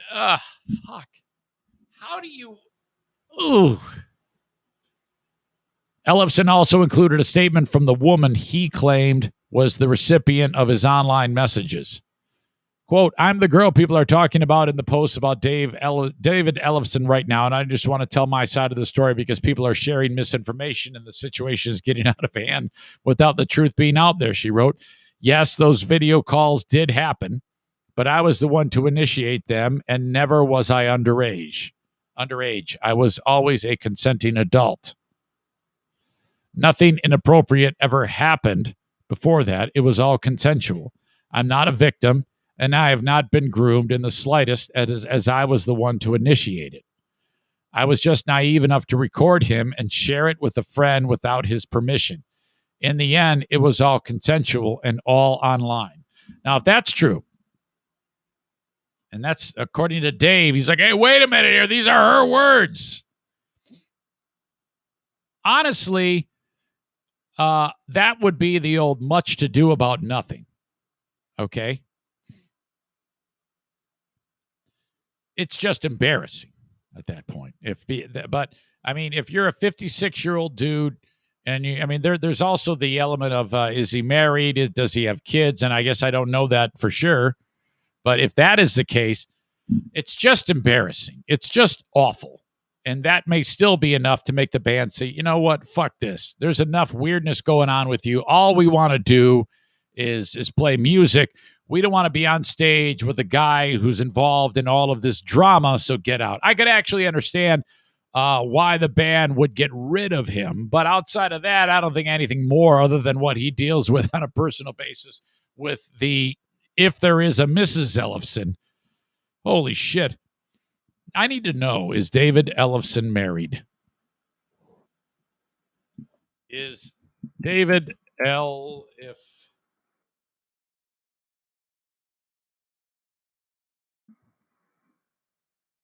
Yep, he's been married since 1993 to a lady named Julie. Oh.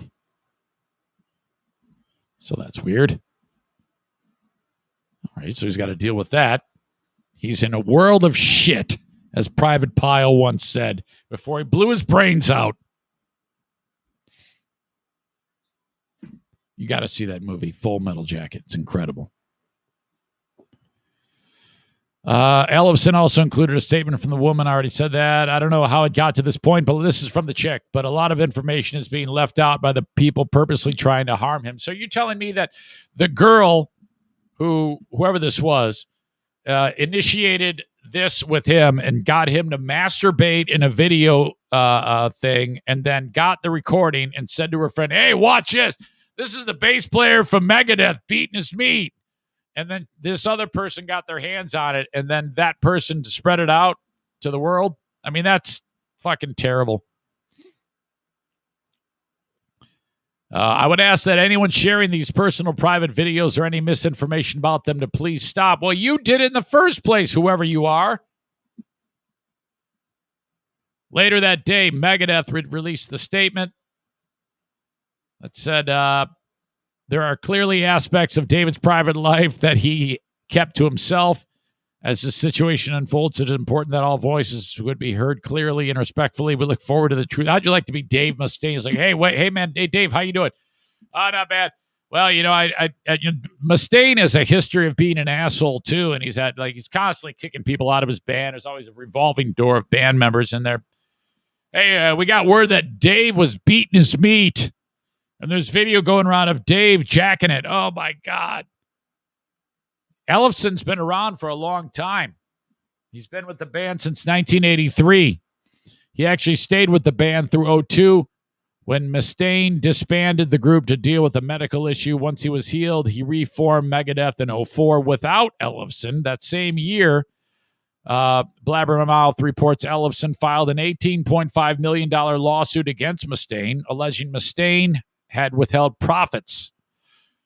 The suit was dismissed, and somehow they fixed it. Ellefson rejoined the band in 2010. They're kicking off a tour with one of Kenny's favorites, Lamb of God, dubbed the Metal Tour of the Year on August 20th in Austin. They have not yet announced a replacement bassist. Oh, that's going to be like a fucking elephant in the room on stage when they bring out the new bass player. You should have, you know what? They should keep Ellefson on and say, all right, Dave, we're going to let you stay with the band, but your bass player has to be shaped like a big dick, and you have to play your dick-shaped bass for the tour because you made us all look like assholes, so we might as well have some fun at your expense. Holy cow. Kenny says, I heard a rumor. Hey, man, I heard a rumor that Jason Newsted was taking his spot in the band. I think it's 100% untrue, but still, wow, that would be awesome. Fuck you, Dean. I had tickets to that for last summer. It got rescheduled and then canceled and then refunded, unfriended, and blocked.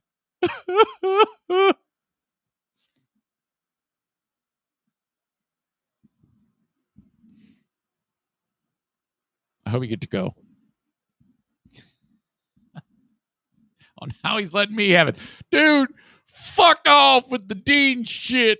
As we all know, Kenny is not at all above saying whatever is on his mind. You got the impression that he's an old softy and just a sweet, lovable, a ball of, whatever. But no. He is hardcore. He is hardcore Kenny. Don't ever forget that. He will tell you to go fuck yourself and fuck your mother in an instant. We all know that. We're all used to that. We can't go one live stream without Kenny telling somebody to fuck off and die. Hey, man, fuck you and your mother, Zane.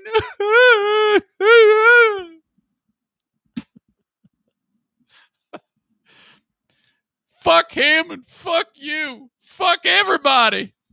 Fuck. Fucking shit. Fuck. Asshole. Kenny, I'm just busting your balls. That's what we do here. It's all ball busting. It's all ball busting. Nobody means anything. It's all just joking. You just got to relax, man. If Dean had Google reviews, I'd take care of his shit quick, man.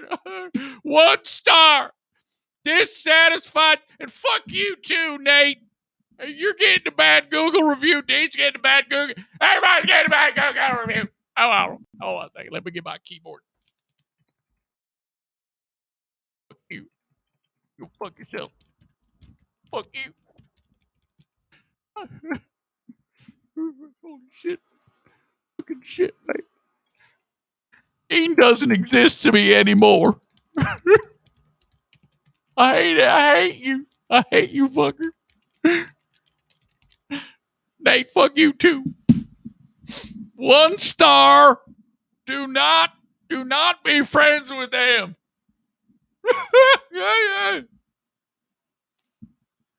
I need Google reviews on the show so that Kenny can give individual Google reviews for audience members that he is at war with. That's what we're going to need to do.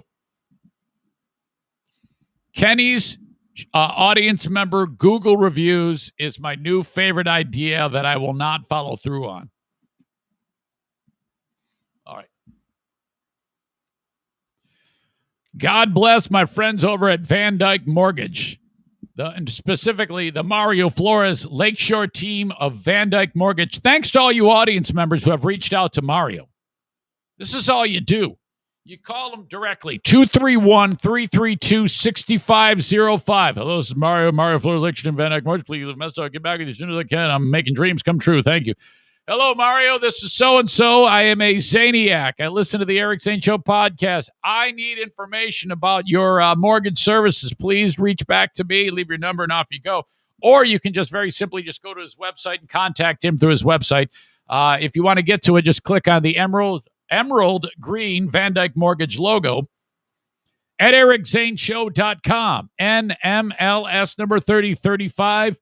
Not all mortgage professionals were created equal, okay?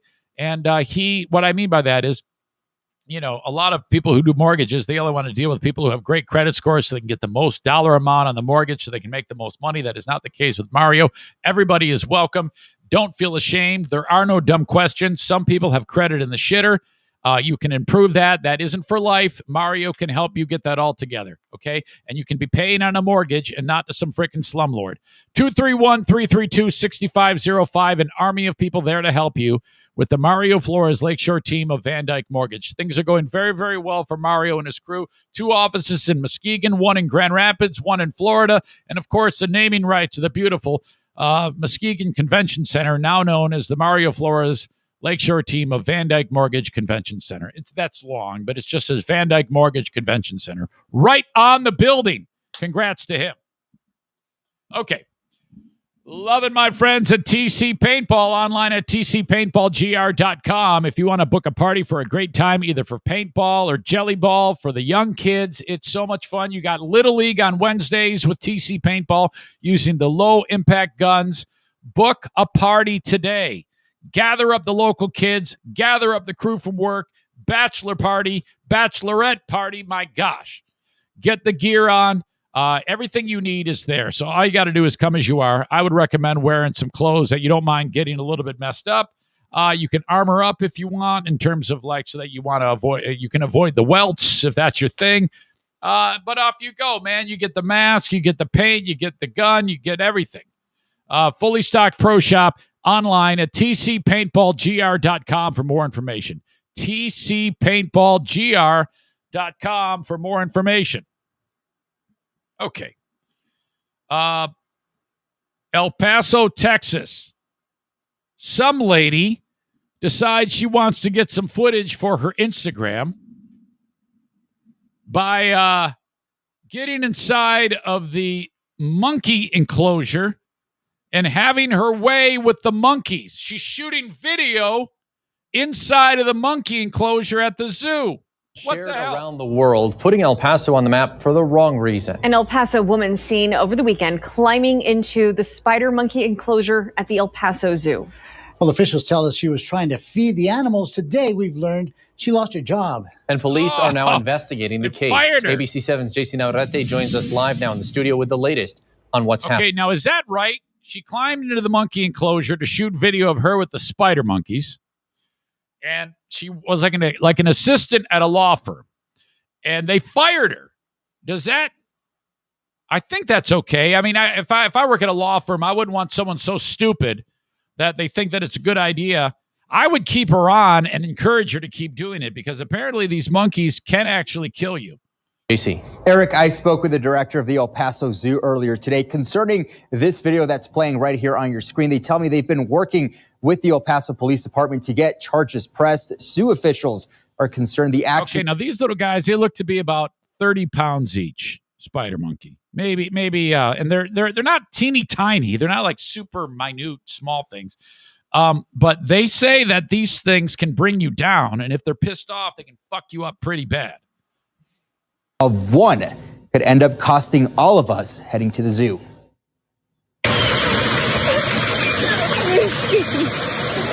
She's having a great time. It's a video that still doesn't sit well with the El Paso community. She should have had sex with him right there.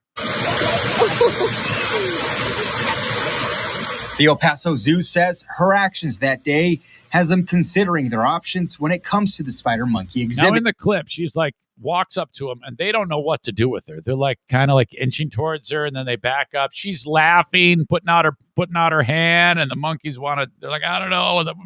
Should we have sex with her? It's a monkey gangbang. Let's do it. Her actions may have long-term effects on the animals. We have years of training with these animals that may have taken a step backwards till they get to trust us again, because that was very much a breach of their trust, her coming onto the island or wanting to interact with them in that capacity. The woman at the forefront of the video has now been identified as Lucy Ray. Her former employer, the Lovett Law Firm, told ABC7 they fired her on Monday after that video went viral. That law firm told us she was let go because they did not condone, quote, the irresponsible and reckless behavior. The zoo warned. I think she can sue them. Can she not sue them? I mean, this is, unless she's got some clause about behavior. I mean, if you have a behavior clause with an employer, then perhaps they could, but I mean, who knows? I mean, the 5 minutes of social media fame will never be worth it. I think the trend is more for these viral social media posts. That seems to be what people are after, which unfortunately has ramifications beyond what they're thinking, I'm sure. Zoo officials tell me this is not a case of signage missing or lacking here. Just take a look right here. It literally says, please do not feed the spider monkeys. That's what that woman in that video was seen doing. And yeah, she's like giving them, you take a look. She's like giving them Doritos or some shit. This is the barrier that's supposed to be keeping people out. It is about hip height. However, zoo officials tell me that is the standard across the nation. It's been here, I don't know, 30 years. Yeah. I mean, and so, but now they're going to. Nobody would have dreamed to have gone through there. Now, in a perfect world, because she's such a stupid asshole, all of a sudden a silverback gorilla comes around like Kong and rips her head off. The review because of this, there are standards, and maybe they're going to have to make some changes to that. So it could have a large ripple effect, not only here, not only in Texas, but in all over the country, quite frankly, because of one person's, ignorant action, The zoo director tells me that they are now facing a tough choice on how to move forward with this spider monkey exhibit. Steph. Yeah, JC, a concerning story. So what changes are they proposing? Well, Steph, one of them would be, again, to raise that fence, as you see there. Unfortunately, No, it's just allow it to happen. And then if it happens, just train the monkeys to attack. That's what you do. Don't do anything. Just train them to try to actually rape her. So she gets there's monkey rape going on to the next stupid asshole who tries to sneak in. The purpose of having spider monkeys. See, the reason zoos like these types of exhibit is because the island that you see the spider monkey in keeps them inside. Since they can't swim and they're afraid of water, they're rarely going to be getting out of an enclosure just like that. They're also considering increasing security there. The problem with that, though, is you can't be watching every single exhibit every single minute of the day. And as you saw in that video, it took less than 1 minute for things to go so wrong. Just such an unfortunate incident. All right, asshole. JC, thank you. I will say, though, that interacting with monkeys is amazing. In Honduras, they don't give a shit if you interact with the monkeys. You go to the Gumbalimba Zoo in Honduras on Roatan, and that is one of the most amazing adventures I've ever been on in my entire life. Some of you may have even seen this footage. I've been posting pictures as the years have gone on. From time to time, it shows up in my Facebook memories, but we did it twice. Each time we went there, it was a big reason to go because I don't even know what type of monkeys they were. They weren't quite as big as spider monkeys. They were much smaller, and boy, were they aggressive because as a group, it's probably like 10 people, 10 tourists, go walking up to them, and they're all like, you go around the corner. There's no enclosure or nothing like that. You just walk up to where they are, and they're all there, lined up, like a mosh pit, and they see you coming, and they go running on all fours as fast as they can to you, okay? And then they leap on you. They climb your body and sit on your shoulder. Play with your hair, fiddle with your ears, stick their fingers in your ears. They say to you, leave all wallets, leave all keys, leave every phone.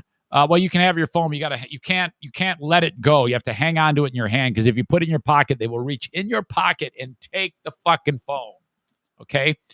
I made the mistake of having a water bottle with a screw-on cap on top of it, but it wasn't a mistake. It was actually Gatorade because I got to see him grab it, open the lid, and start chugging it like the NFK drinking Ham's beer. I'm like, this is incredible. Holy shit. And they're making all this noise, and they're just awesome, and they're cute, and you get to pet them. And it was quite an experience, man. And they in Honduras, they like encourage this type of behavior. Like, come on in, spend your money. We don't give a shit.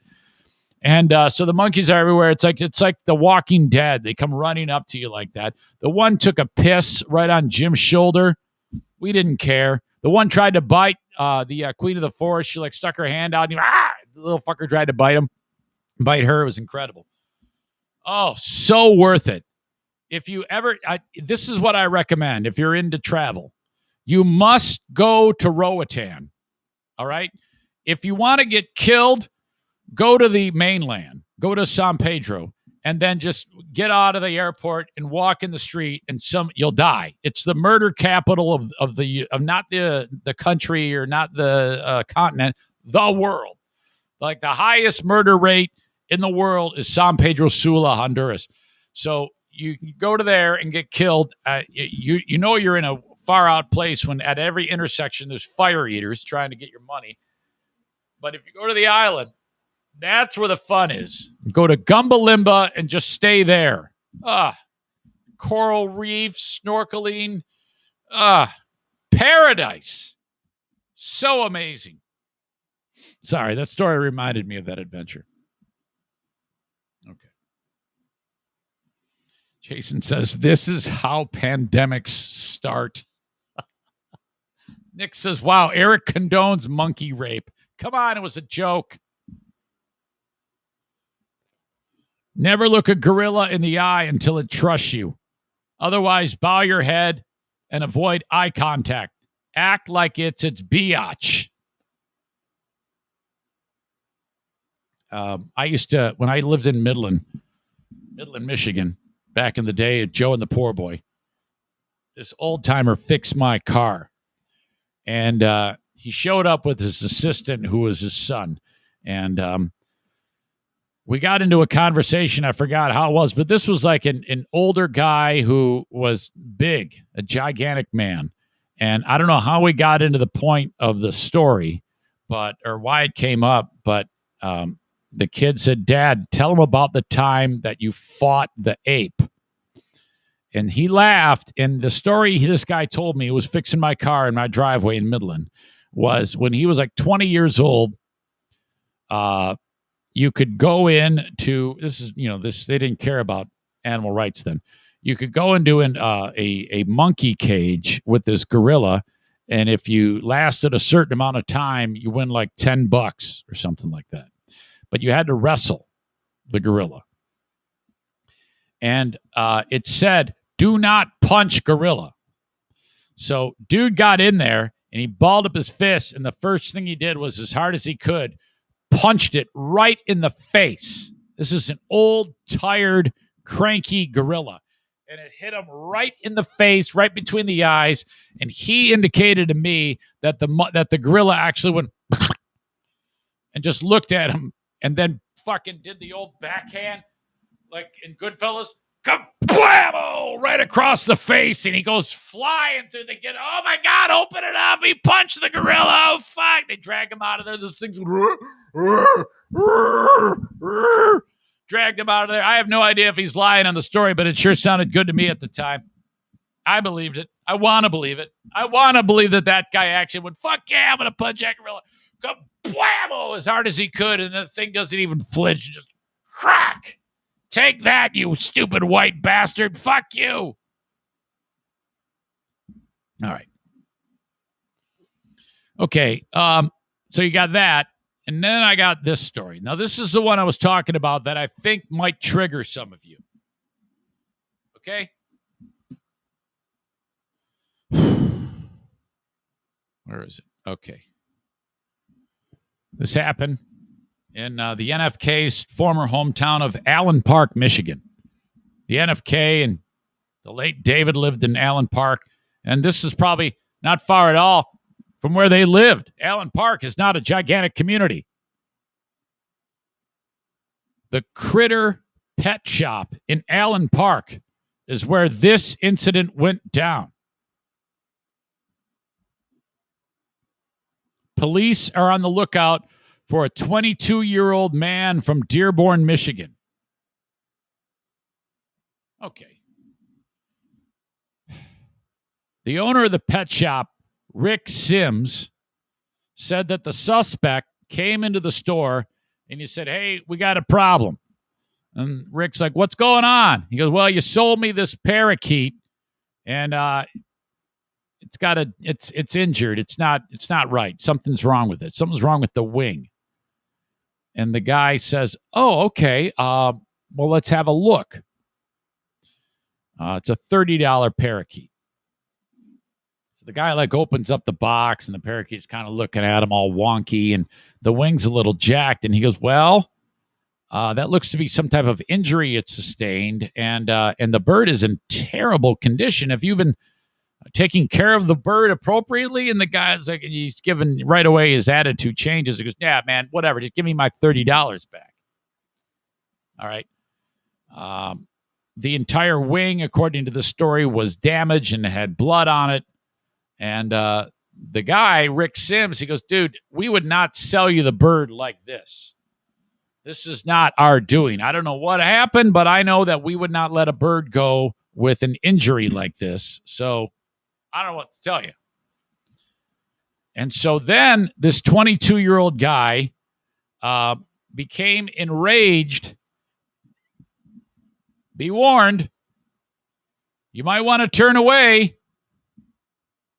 You might want to turn the sound down. The fucker smashed the fucking box with his fist, and then it went on the ground, and he stomped on it like Opie stomps on a cake.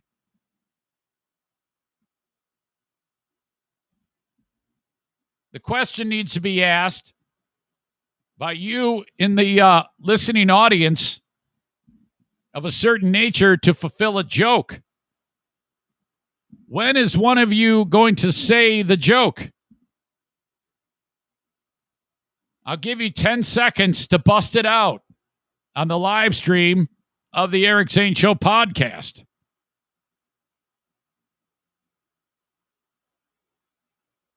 5, 4, 3, 2, 1. None of you did it. It should say, "Oh, Dirk gets it in under the wire. Nicely done." I should have waited a little bit longer because Dirk gets credit. So does Scott, Andrea, Stevie, Jason, and Patriot Nick. Is he okay? No. Dirk is in first on YouTube. Dirk gets the point. Tio adds,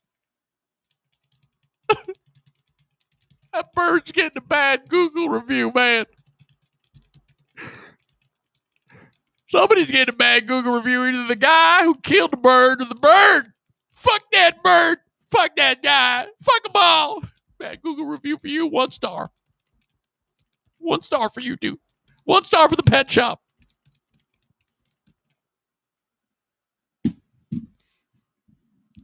Come on, that's funny. That is hilarious. That is probably one of the funnier things I've done. I need to know if the idea of everybody gets a 1-star review is being received with glowing reviews.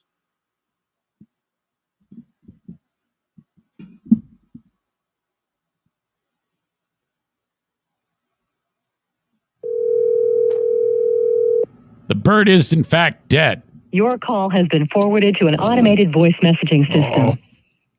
6. Uh-oh. You're getting a 1-star review too, fucker. We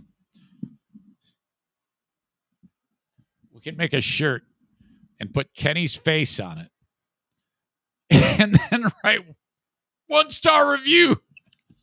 Or just, put the 5 stars and then just like highlight the 1 star so that the 4 are like, you know what I mean? You're getting 1. You got fucking A, man, you motherfucker. Fuck you. Fucking 1 star, asshole. Asshole 1 star, motherfucker. You're getting 1 star review. Kenny, what's going on? What is wrong? What is I'm trying to call you. Okay. His son just threw up. All right. I'm sorry that the son is throwing up. So that's okay. I'll get you later. We'll catch up later.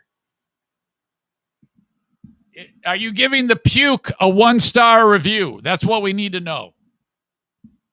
I need to know if, or are you gonna call the puke terrible names? Are you gonna write online, fuck you, puke, motherfucker? Nick wants to know if he threw up from laughter. Get the fuck out of my hands, 1 star. Okay, so back to the story. Jason says he's 20. He'll be fine. Answer your phone. Dirk says, was it Kenny's cooking? He's going to get a 1 star. Sean says his son is sickened by his 1-star review. Holy shit. They're coming in furiously. I'm surprised Eric hasn't changed his name to 1-star Kenny.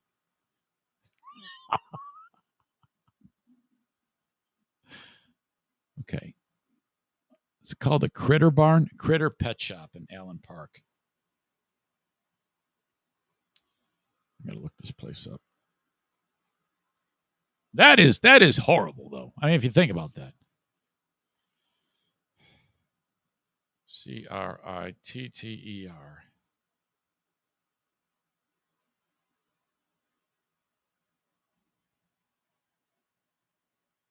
they open right now? I think they are.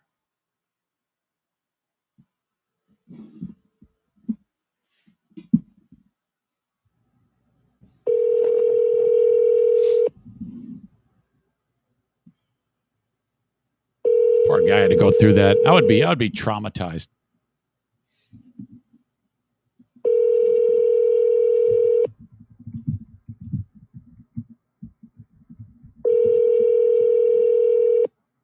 Yeah, they're open right now. Rick Sims said the suspect is after he became enraged. Critters. Hey, is Rick in? Yeah, he's right here. He's with the customer, though. Okay, sorry to bother you, man. This is Eric Zane from the Eric Zane Show podcast.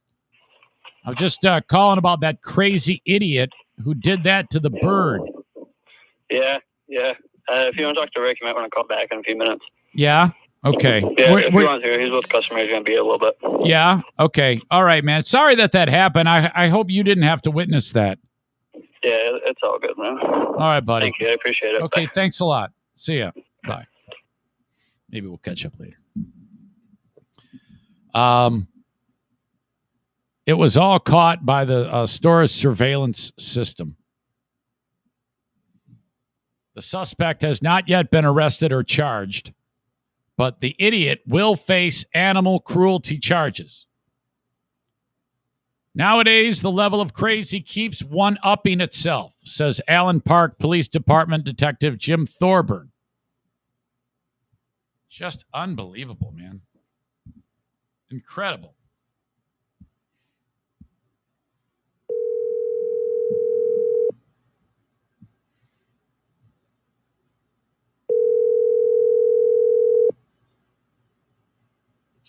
Dude, what? Hey, how are you? Hey, what the hell's wrong with Derek? Is he okay? I don't know, man. He just came in here. And I'm in my, my home office room, and yeah, he came in here and asked if we had anything for stomach pains, and said he'd been up all night. Oh shit! Yeah, so that was. I mean, I was trying to get something for him. And I looked down and saw you were calling. I didn't know what was going on, so I had to decline it. Oh yeah, well, I was talking about the the idea of Kenny giving audience members 1-star reviews. I don't know if you caught that. No, I did not. Yeah, that's what we were. That was the angle I was going. That was going on the story from a couple of weeks ago, and then you had been quarreling with a couple of the audience members. So I'm not. No, I was suggesting that perhaps the audience members deserve 1-star reviews. So I was hoping. I'm not quarreling with anyone. Oh, you and Dean made up, and you Dean who? I don't know anybody named Dean. Oh no, you're playing games with me, Kenny. I was suspecting you were going to give Dean a 1-star review, and then Nate. I think you gave Nate the finger. I don't know. What's the matter, Kenny? What's the matter? Let it all out. Let it all out. Dean's biggest fan. Nate and Kate, I think they're Dean's biggest fans. Whatever. Well, what? How come we're fighting? We all need to get along. We all need to be friends. No, and you can equate this to Nick if you want, but there's a difference. Nick, he acts like an asshole, and then he'll like reach out and check on me and stuff, and just he acts like a friend, behind the scenes. Dean's just a dick, so I'm done with him. So didn't you like unfriend Nick for a period of time? Yeah. So are you back to being pals with Nick? Yeah, Nick's all right, but he's an asshole and he knows it. So but at least he acts like a decent person behind the scenes. So if Kenny, if Dean calls you up and says, "Hey man, how you doing?" You can let him back. I'm not talking to Dean. You're done. It's done. There's no going back. No, I mean he's been a dick for the past couple of years, and he thinks it's funny. And whatever, man. I mean, you don't. I want friends to treat me like a friend, not like they hate me. So if you just want to make fun of me and hate on me all the time, then you're not my friend. So fuck you and fuck off. Yeah, I hear you. I mean, I don't know if he means it though. I think he actually is a good guy at heart. I think he does. I think you guys need to hash this out on the podcast. No. So if I bring him in, you're just gonna like fuck that. I'm out of here. Well, I mean, I'm trying to work anyway. I don't need to be on the phone very much. But, okay, all right. Well, I'll tell you what. Oops. Take care of Derek, and yeah, he's fine. He's just it's just right then. I think I heard you say something about Jason saying his age or whatever. Okay, who cares what the age is? He just come in here and said he'd been up all night with his stomach bothering him. Yeah. What am I gonna go in there and find something yourself? You need to block Jason right away and unfriend him. That's what I would do. No, Jason wasn't being a dick. It's just he was. I get that. Man, you're not gonna let me talk. I'm gonna hang up. I'm sorry. I was sorry. I talked at the same time you were. Sorry about that. You do that a lot, man. Other people you call, you let them talk, but me, you like to talk over.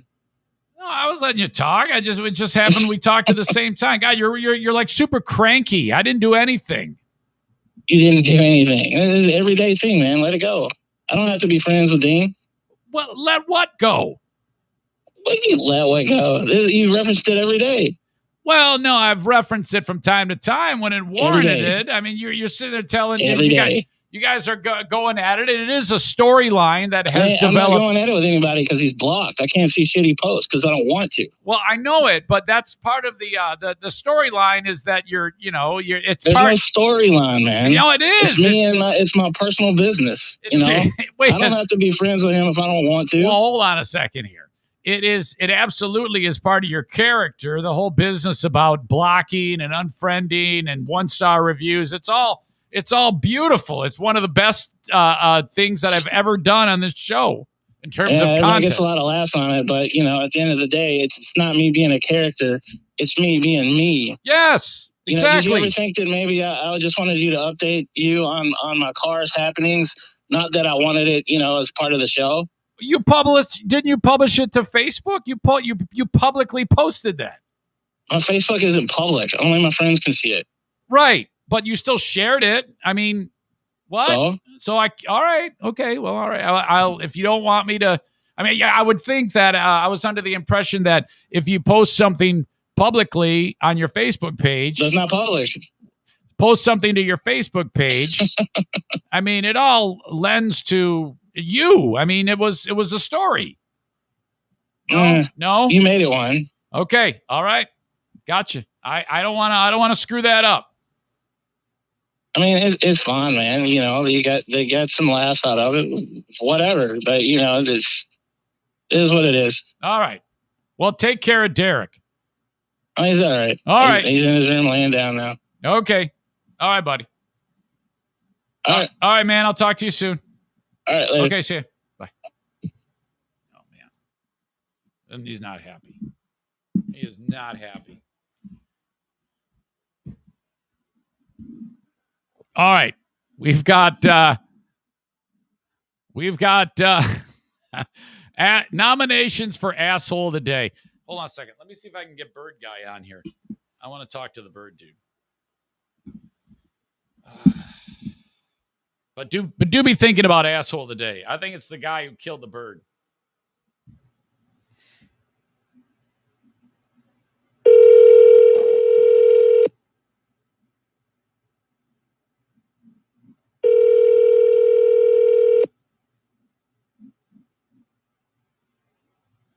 They take a long time to answer the phone at this place.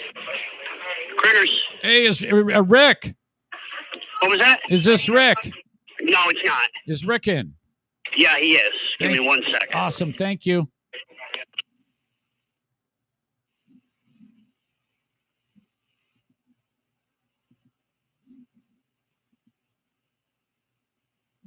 Asshole of the Day nomination for Marilyn Manson. Blowing a booger. I don't know. What about the guy that killed the bird? Hello, can I help you? Hey, Rick. Hi, it's Eric Zane from the Eric Zane Show podcast. How are you? I'm good. From where are you from? It's called the Eric Zane Show podcast. It's probably, okay. I guarantee you've never heard of it. But anyway, I was reading the story about what happened to you guys at the store with that crazy maniac doing that to the parakeet. What the hell, man? It's crazy people, man. Holy shit, dude. So you were there when it happened. You just look at him like he's insane? No, I wasn't here. It was my brother. I just left. Okay, I bet your brother, it took all of his energy or all his restraint to not kick that fucker's ass. Oh, everything. Holy everything. It wasn't shit. for my guy that works for us. Didn't hold him back. It would have been all over. Thank God, because he would have been the one in jail too. Oh my God. He was gonna kill the guy. Did you see the film? I didn't. You know what? I actually wouldn't look at it. It's too much for me. I can't take it. No, I got to look at it and see. You see, my brother, how good he did restraining himself, because my brother's a pretty big dude, man. Man, I'm sorry. So it's just I know. Everybody's been saying they're sorry about it and stuff, but we're pretty thick-skinned, and I've been here 43 years, so it's not, we're kind of like blow crazy people off. We have a little bit of craziness every single day of our lives here, but that was just over the limit, over the top. So now everybody's seeing what poor retail stores have to deal with. Oh my God! So this idiot every day. Like you ever go into a grocery store? You ever go in a grocery store and you're standing in line, you're watching the lady that's ringing up people get abused by people? Oh yeah, it happens all the time. It's terrible. All the time. It's getting worse too, and that's what happens to us. You don't even do anything wrong. You're going as fast as you can. You're doing everything you can, and they just want everything. They want it now. They want it. Yeah. They're right. You're wrong. I want stuff for free. I just need. It's just awful. Rick, I firmly believe that your brother was face to face with a potential serial killer, because anybody that behaves that way to an animal. Yeah. Like I told the lady on Channel 4, Jessica. I told her. I said, if this guy can take a bird home, damage it, get it bad, we try to fix it, and he still wants his money back, saying he bought it with a bloody wing, and then we don't give him his money back and tell him we'll fix it, and then we'll give him some credit if he can pull through it, and then he still smashes a bird. Yeah. So what is he doing to his girlfriend? What's he doing to his family? Hopefully he doesn't have other animals. What's he doing to his friends? Now, in the case of the bird, he was dead instantly, right? There was no turn. Oh, yeah. He killed him instantly on the counter and into it on the ground and stomped him twice. Holy shit. Were there any, kids around to see this bullshit?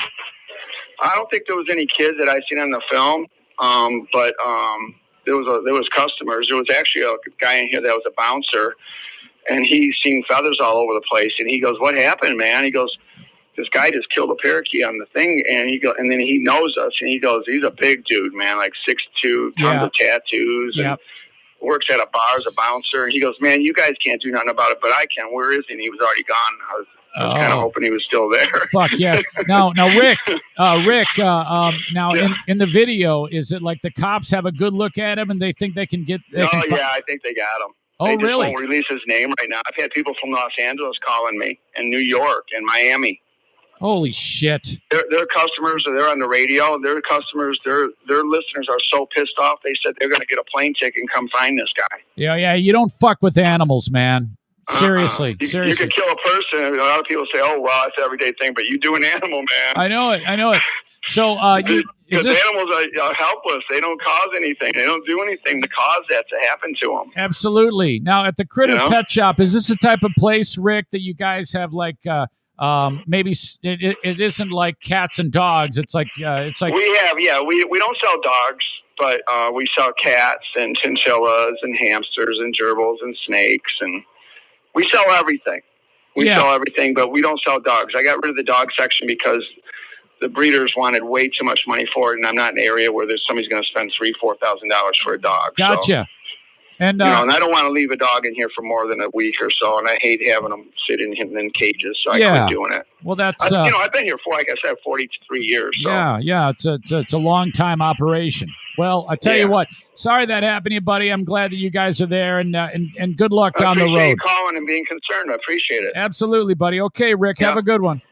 Okay, see you later. See ya. Bye. There you go. That is Rick Sims from Critter Pet Shop in Allen Park, Michigan. Man, holy fuck. Sorry about that. It sounded weird. That is absolutely awful. Fucking asshole. He goes, I want you to watch the video. It's like, I don't know if I can. Let's see. Okay, we're going to watch the video.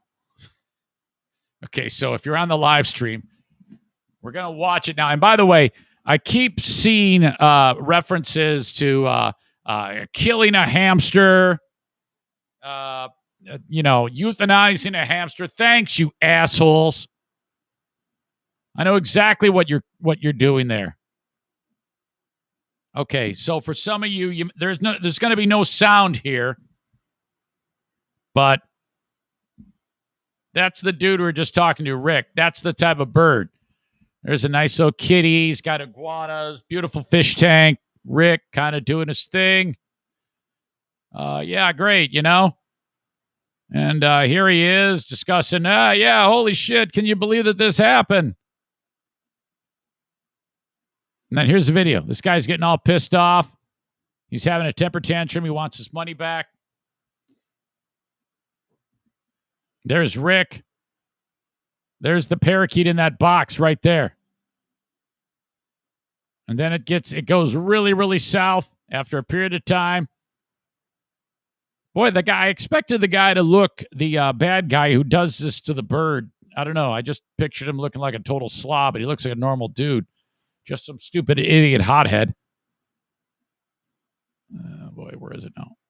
Okay, there it is. Oh, no, there it is. Oh, no. Oh, my God. He did exactly that. He put it down there and he stomps the bird to death. There's this dude going, holy shit, I cannot believe you. Killed the bird. You sick fucker. What an asshole. Ugh. I wish somebody would have stomped on his face right fucking there. Oh, that makes me sick. I'm so upset about that.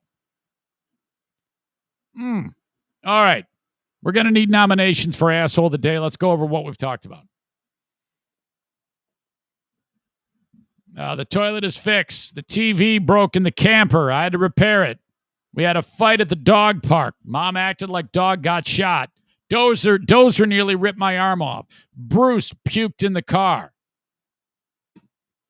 Had a nice note about Joe Martinez from A&E Heating and Cooling. Marilyn Manson spitting and blowing boogers on people. The bass player from Megadeth is caught beating off, and all of his friends see it, and he gets kicked out of the band. Oh, by the way, she wasn't really underage, he says. Dear Meathead, we talked to my dad. He talked about a fat ass should not try to engage in athletic behavior until he loses the weight. Thank you, Mike Ball, you dumb dick. We had the idiot who went into the monkey enclosure in the El Paso Zoo. You had Kenny on the phone saying, enough is enough. I've had it.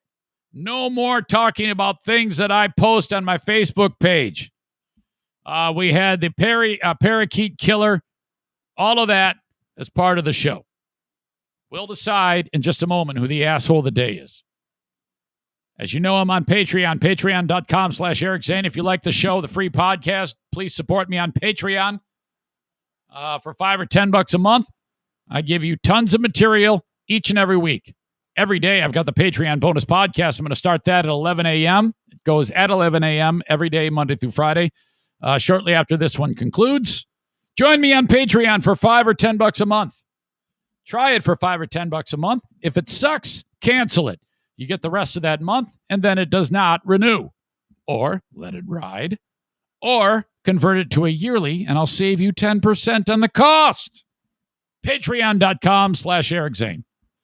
BK Guns and Stuff. They're the gunsmith of choice on the Eric Zane Show podcast.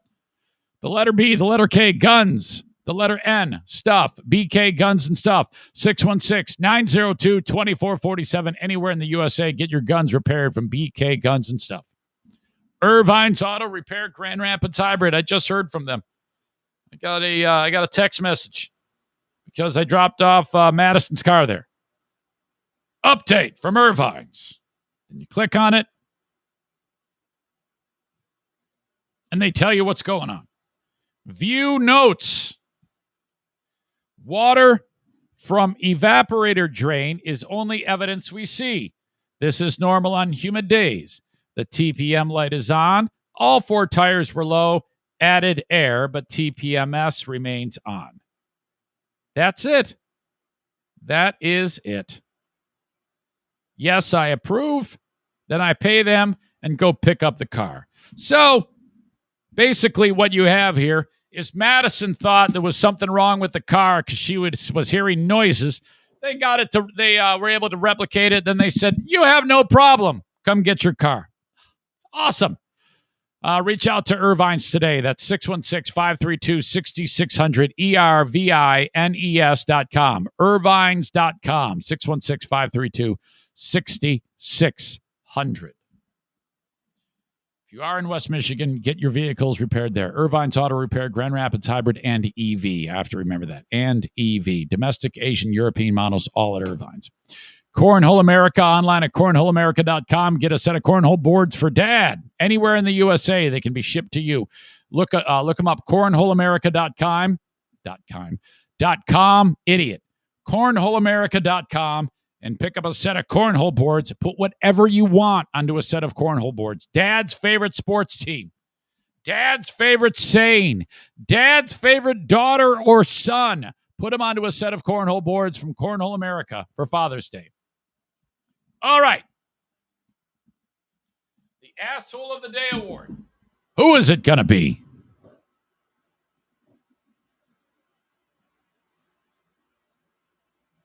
All right. I thought the